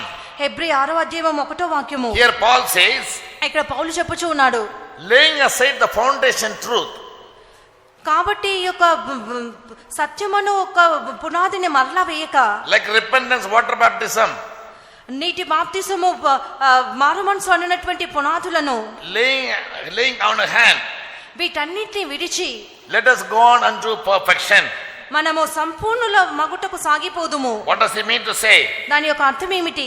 We need to be made perfect and complete in all God's will. దేవుని యొక్క చిత్తం అంతటిలో కూడా మనం సంపూర్ణత చెందవలెను. Colossians 4:12. కొలసీ 4:12 We need to grow in all God-given commandments and be made perfect. దేవుడు ఇచ్చినటువంటి ఆజ్ఞలన్నిట్లలో కూడా మనం ఎదిగి సంపూర్ణ స్థితి పొందాలి. So don't be satisfied that you are repented for your sin and you have taken water baptism 20 years back. మీరు మీ పాపముల కొరకు పశ్చాత్తాపపడి 20 సంవత్సరాల ముందు బాప్తిసం పొంది ఉన్నారంటలో మీరు తృప్తి చెందకూడదు. Finally, Ephesians 4:13. చివరిగా ఎఫెసీ 4:13 We need to go on into perfection. మనం సంపూర్ణ స్థితి వైపు వెళ్ళవలెను. How? ఏ విధముగా? In our day-to-day practical life. మన దైనందిక అనుభవ జీవితంలో, In knowledge of Jesus Christ. యేసుక్రీస్తు యొక్క జ్ఞానంలో, And in the faith, in the knowledge of the word of God. దేవుని యొక్క వాక్యం మీద ఉన్నటువంటి విశ్వాసంలో Until we are made a perfect man. ఒక సంపూర్ణ పురుషునిగా మారు వరకు We need teachings of the servants of God. దైవ సేవకుల యొక్క బోధలు మనకు అవసరము. Therefore, every Sunday we take enough time to preach and teach. అందుచేత మేము ప్రసంగించకు బోధించకు ఆదివారం మేము చాలినంత సమయంలో ఖర్చు చేయొచ్చు, సెలవు చేయొచ్చు ఉన్నాము. That will make you a real practical Christian. అదే మిమ్మల్ని ఒక అనుభవపూర్వకమైన ఒక క్రైస్తవునిగా నిన్ను మార్చును. So these are some of the reasons why anointing is necessary. అందుచేత మనకు అభిషేకం ఎందుకు అవసరమో ఇవి కొన్ని Which will కారణములు help ఉన్నవి. us to attain perfection. అది మనకు సంపూర్ణత పొందుటకు సహాయం చేయను. And Paul says in Colossians 1:28, పౌలు కొలసీ 1వ అధ్యాయం 28వ అధ్యాయంలో వాక్యంలో ఈ విధంగా we preach చెప్పుచున్నాడు, warning every man and teaching every man in all wisdom, ప్రతి మనుషుని బుద్ధి చెప్పుచు ప్రతి మనుషునికి బోధించుచు ఆయనను that we may ప్రకటించుచున్నాము. present every man perfect in Christ Jesus. ప్రతి మనుషుని క్రీస్తు యేసునందు సంపూర్ణంగా చేసి ఆయన ఎదుట నిలబెట్టవలెనని మేము సంపూర్ణ జ్ఞానంతో So the బోధించుచున్నాము. ultimate goal or the ultimate achievement in everybody's life is to attain perfection. ప్రతి ఒక్కరి జీవితంలో ఒక అంతిమమైన సాధన, అంతిమ గురి ఏమనగా ఈ యొక్క సంపూర్ణత పొందుటయే. For that we need warnings and teachings and preachings. అందుచేత మనకి ఈ యొక్క హెచ్చరికలు, ఈ యొక్క బోధనలు, ఈ యొక్క బుద్ధి చెప్పుట అవసరమై ఉన్నది. Therefore, when you come for the service, 1 hour, 2 hours, you sit quietly, patiently and listen to the word of God. అందుచేత మీరు ఆరాధనకు వచ్చినప్పుడు ఎల్లనో 1 గంట 2 గంటలు మీరు మౌనముగా వినుచు ఆలకించుచు ఉన్నారు. These are the many purposes. ఇవి అనేకమైన ఉద్దేశములై How ఉన్నవి. to attain our A perfection. విధంగా సంపూర్ణత పొందుకొనవలెనని. Now, what are the particular specific things in which we need to attain perfection? అయితే ఏ గుర్తింపబడిన కార్యములలో మనం సంపూర్ణత పొందాలి? 1 John 4:17. మొదటి యోహాను 4:17 వాక్యము. We need to be made perfect in love. మనం ప్రేమలో పరిపూర్ణులుగా మారవలెను. Ephesians 1:4 says, God has chosen us even before the foundation of the world that we may be made perfect in love. ఎఫెసీ 1:7 వాక్యం చెప్పుచున్నది, మనము జగదుత్పత్తికి ముందే మనము ప్రేమలో పరిశుద్ధులుగాను నిర్దోషులుగా మారవలెనని ఆయన మనల్ని ప్రేమలో ఎన్నుకొని ఉన్నారు అని. Yes, we must grow unto perfection in the love of God. మనం దేవుని యొక్క ప్రేమలో సంపూర్ణత వైపు ఎదగాలి. Number 2, రెండవదిగా James 2:22. యాకోబు 2:27 వాక్యము, Here Bible 22 says, వాక్యము. we must be made perfect in faith. మనం విశ్వాసంలో సంపూర్ణులుగా మారాలి. Faith by works. క్రియల మూలంగా ఉన్నటువంటి విశ్వాసము. Faith without work is dead. క్రియ లేని విశ్వాసము నిష్ఫలమైనది. If you believe that if you can pray, God can meet your needs or solve your problems, you must pray. Prayer is a work by faith. మీరు ప్రార్థించడం మూలంగా దేవుడు మీరు యొక్క అవసరతలను సంధించుదురు, మీ యొక్క సమస్యలను తీర్చుదురు అని మీరు విశ్వసించినట్లయితే మీరు ప్రార్థించాలి. Fasting is a work of faith. ఉపవాసం అన్నటువంటిది ఒక విశ్వాసం యొక్క క్రియ ఉన్నది. Doing good works is a work of faith. సత్క్రియలు అన్నటువంటివి విశ్వాసపు యొక్క క్రియ ఉన్నది. Keeping all God-given commandments is a work of faith. దేవుని ఇచ్చినటువంటి ఆజ్ఞలన్నిటి గాయకుడు క్రియారూపకమైన So విశ్వాసము. without work, your faith alone is dead. క్రియలో లేని విశ్వాసము నిష్ఫలమైనది. So we need to be made perfect in faith మనం through our works. మన క్రియల మూలముగా విశ్వాసం నందు మనం సంపూర్ణులుగా మార్చబడాలి. 2 Corinthians 7:1. 2 కొరింథీ 7 మొదటి వాక్యము. Perfection in holiness. పరిశుద్ధతలో సంపూర్ణత. Our body is comprised of flesh and blood. మన యొక్క శరీరం అన్నటువంటిది మాంసంతోనూ రక్తంతో నిండి ఉన్నది. It also has a spirit and a soul. దానికి ఆత్మయు ప్రాణము కలదు. But we need to be made perfect in holiness means in the flesh as well as in the spirit. అయితే మనము పరిశుద్ధులుగా మారవలనంటే శరీరంలోనూ ఆత్మలోనూ కూడా పరిశుద్ధులుగా మారవలెను. Holiness is the highest degree of growth. పరిశుద్ధత అన్నటువంటిది మన ఎదుగునటువంటి కార్యములలో ఉన్నతమైన Holiness అద్భుతమైన శ్రేణి means ఉన్నది. sinlessness. పరిశుద్ధత అని చెప్పినప్పుడు ఎటువంటి పాపం లేనటువంటి, Holiness means purity. పరిశుద్ధత అని చెప్పినప్పుడు ఒక పవిత్రత ఉన్నది. And that perfect holiness will never have even an iota of evil thoughts. పరిపూర్ణమైన పరిశుద్ధతలో ఒక చిన్న చెడ్డ తలంపు కూడా ఉండదు. So therefore we need to have a vision about holiness అందుచేత మనకు పరిశుద్ధత కూర్చున్నటువంటి ఒక దర్శనం ఉండాలి. and be made perfect in holiness. పరిశుద్ధతలో సంపూర్ణులుగా మార్చబడాలి. 2 Thessalonians 3:13 says 2 తెస్సలోనిక 3:13 వాక్యం ఇలాగ చెప్పుచూ ఉన్నది. about unblameable in holiness. ప్రేమలో నిందారహితం గురించి There is no spot in your white garment. మన యొక్క తెల్లని వస్త్రంలో ఏ మాత్రం కలంకం ఉండకూడదు. That is a blemish. అది ఒక కలంకమై ఉంటును. For that God has given us teachings. అందుచేత దేవుడు మనకు కొన్ని బోధనలు ఇచ్చిరి. The word of God and the spirit of God will help us. దేవుని యొక్క వాక్యము, దేవుని యొక్క ఆత్మ మనకు సహాయము చేయును. So holiness must be made within and without. పరిశుద్ధత అన్నటువంటిది మన అంతరంగంలోనూ బాహ్యంలోనూ ఉండాలి. Therefore 2 Corinthians 7:1 says perfect in holiness in the fear of God. అందుచేత 2 కొరింథీ 7 మొదటి వాక్యంలో దేవుని భయముతో పరిశుద్ధతను From సంపూర్తి all చేసుకొనుచు filthiness of the flesh and the spirit. శరీరమునకు ఆత్మకు కలుగుచున్న ప్రతి కల్మషం నుండి Spirit is unseen. ఆత్మ అదృశ్యమైనది. Flesh is seen. ఈ యొక్క శరీరము In దృశ్యమైనది. our works and our thoughts we need to be holy. మన క్రియలలోనూ తలంపులలోనూ మనం పరిశుద్ధులుగా ఉండవలెను. It is possible only for those people who have fear for God. దేవుని యందు భయం కలిగిన వారికి అది సాధ్యమగును. Next point is తర్వాత Colossians 4:12. కొలస్సీ 4:12 వాక్యము. We need to be made perfect in all the will of God. దేవుని చిత్తం అంతటిలో కూడా మనం సంపూర్ణులుగా మానవలెను. Yes, whenever God reveals His will, ఎప్పుడైతే దేవుడు ఆయన యొక్క చిత్తంను మనకు తెలియజేయుదురో we must do it మనం దానిని నెరవేర్చవలెను. and we must be made perfect. మనం సంపూర్ణులుగా మారవలెను. John 17:23. యోహాను సువార్త 17వ అధ్యాయము 23వ వాక్యము. The fifth thing in which we need to be made perfect is in oneness, unity and harmony. మనము సంపూర్ణత చెందవలసిన 5వ అంశం ఏమనగా ఏకత్వంలో మనం సంపూర్ణులుగా మారాలి. We read sometime back, మనము కొద్ది సమయం ముందుగా చదివి ఉన్నాము. and Jesus says, Lord, I have given them my glory that they may be made one with us even as we are one.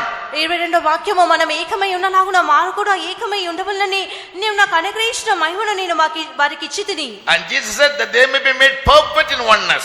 వారు సంపూర్ణులుగా చేయబడి ఏకముగా ఉండవలెనని. As I used to say, we come to the church for fellowship and for worship. మనము నేను చెప్పినట్లుగా మనము ఈ యొక్క సంఘమునకు ఆరాధించుటకును మరియు ఒక సహవాసం కొరకు వచ్చి ఉన్నాము. We must follow peace with all men. మనం అందరితో కూడా సమాధానం కలిగి ఉండాలి. So never keep away from fellowship. ఈ యొక్క సహవాసం నుండి, ఐక్యత నుండి ఏ ఒక్కరు కూడా తొలగిపోకూడదు. In unity we need to be made one. ఐక్యతలో మనం అందరం కూడా ఏకముగా మారవలెను. In heaven there is no independent houses. పరలోకంలో ఇటువంటి ఒక్కొక్క ఒంటరిగా ఉండే No multi-story building, no duplex. అనేక అంతస్తులు ఉన్న భవనము లేనట్లయితే డూప్లెక్స్ లో ఉండవు. We are all going to inherit the inheritance which is given to all the sanctified people. పరిశుద్ధపరచబడిన పరిశుద్ధులందరికీ ఇవ్వబడిన ఆ యొక్క శ్వాసమును మనం పొందునై ఉన్నాము. So now we serve in the word, we need to live a sanctified life. We should never create any problematic to other people or be offensive to anybody in our words. అందుచేత మనం ఈ లోకంలోనే పరిశుద్ధులుగా జీవించాలి. మన యొక్క మాటల మూలంగా, క్రియల మూలంగా ఏ కొరకు కూడా అభ్యంతరంలోనూ కలవరంలో కలిగించకూడదు. Matthew 19:21. మత్తయి సువార్త 19వ అధ్యాయం 21వ వాక్యము. We need to be made perfect in our forsaking all consecration. మన యొక్క ప్రతిష్టలో మనము సంపూర్ణులుగా మారవలెను. We need to forsake everything for the sake of Christ. క్రీస్తు కొరకు మనం అన్నిటి కూడా త్యజించవలెను. Jesus said, if any man loves his father or mother, son or daughter more than me, is worthy of me. యేసు చెప్పి ఉన్నాడు, ఎవరైనా తన తల్లిని నేను, తండ్రిని నేను, తన అక్క చెల్లెని నేను, అన్న తమ్ములని నేను నాకంటే అధికంగా ప్రేమించినట్లా వాడు నాకు పాత్రుడు కాడు అని. An young man came to Jesus. ఒక యవనస్తుడు యేసు యొద్దకు వచ్చెను. In 19th chapter of Matthew, he asked Jesus, what must I do to have eternal life? అతడు నేను నిత్య జీవన పొందుకుంటూ నేను ఏమి చేయాలని యేసు యొద్ద అడిగాను. Jesus keep the commandments of Moses. యేసు చెప్పి ఉన్నాడు, మోషే ఇచ్చిన ఆజ్ఞలన్నిటిని గైకొను. He said, from my childhood I am doing it. నా యొక్క చిన్న ప్రాయం నుండి వీటన్నిటిని నేను చేయుచున్నాను అనెను. What else have I had to do? అయితే నాకు ఏది కొదువుగా ఉన్నది అని అడిగాను. Jesus told him, యేసు అతనితో చెప్పిన కార్యం ఏమనగా, all what you have, నీకు నీ ఆస్తిని అమ్మి give to the poor, బీదలకిమ్ము, then come and follow me. అప్పుడు నీవు వచ్చి నన్ను వెంబడించుము. If you want to be perfect. నీవు పరిపూర్ణుడు అవుటకు కోరిన ఎడల. Here perfection is demanded by consecration. ఇక్కడ Consecration means giving away anything for the sake of God's love for you. ప్రతిష్ఠించుట అన్నటువంటిది నీలో ఉన్న దేవుని ప్రేమ వల్ల ఏదైనా ఒక కార్యమును త్యజించుటై ఉన్నది. Abraham was willing to sacrifice only begotten son. Abraham తన ఏకైక కుమారుని కూడా బలి అర్పించటకు సిద్ధంగా ఉండెను. In obedience to God's word. దేవుని యొక్క వాక్యమునకు విధేయత చూపించడం మూలంగా. Therefore he is blessed, his generation is blessed. అందుచేత అతని యొక్క తరము అతడును ఆశీర్వదింపబడెను. Whatever God demands from your life to forsake, you forsake. నీవు త్యజించి విడిచిపెట్టవలనని దేవుడు నీ జీవితంలో ఏమి కోరుచున్నారో వాటన్నిటి కూడా మనం Otherwise you cannot attain God's perfection. లేనట్లయితే దేవుని యొక్క సంపూర్ణతను మీరు పొందలేరు. And the last one is చివరిగా Hebrews chapter 2 verse 10. Hebrews 2:10. Hebrew 2వ అధ్యాయము 10వ వాక్యము. Here perfection in sufferings. ఇక్కడ శ్రమలలో సంపూర్ణత.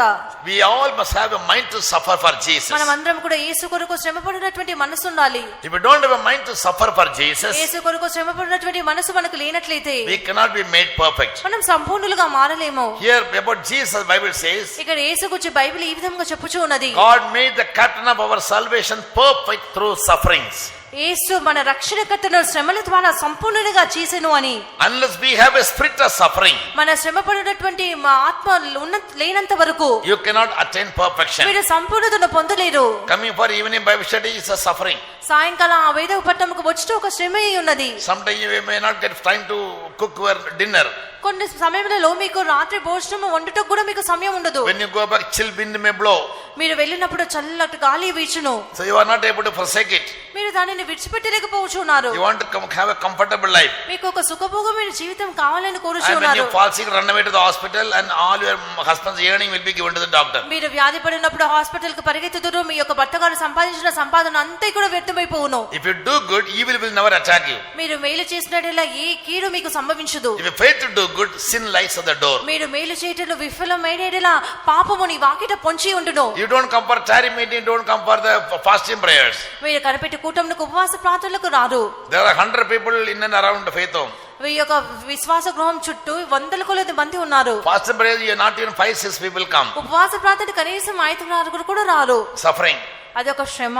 They want to eat on time, వాళ్ళు sleep on time. సమయంలో భోజించరు, సమయంకు నిద్రపోరు. They cannot be made perfect. వారు సంపూర్ణులుగా మారలేరు. Unless you are made perfect in all, at least in all these 7 things. ఈ కనీసం ఈ 7 కార్యంలో అయినను మీరు సంపూర్ణులుగా మారనట్లయితే There is no hope of your being raptured when Jesus comes. That's it. ప్రభు వచ్చినప్పుడు మీరు ఎత్తబడునటువంటి నిరీక్షణనే ఉండదు. For your sins, for your mistakes, for your failures, for your defeat, now God will never judge you. మీ యొక్క పరాజయంలో, మీ యొక్క అపజయంలో, మీ యొక్క అన్నిటికీ కూడా దేవుడు ఇప్పుడు మిమ్మల్ని తీర్పు తీర్చరు. Once to die and after that judgment is appointed in all men. మనుషులు ఒక్కసారి మరణించవలెను, తర్వాత తీర్పు తీర్చబడవలెనని అందరికీ నియమించబడి ఉన్నది. Until you die, you can continue as a good believer in the church. మీరు మరణించే వరకు కూడా మీరు ఈ యొక్క సంఘంలో మంచి విశ్వాసంగా కొనసాగించవచ్చును.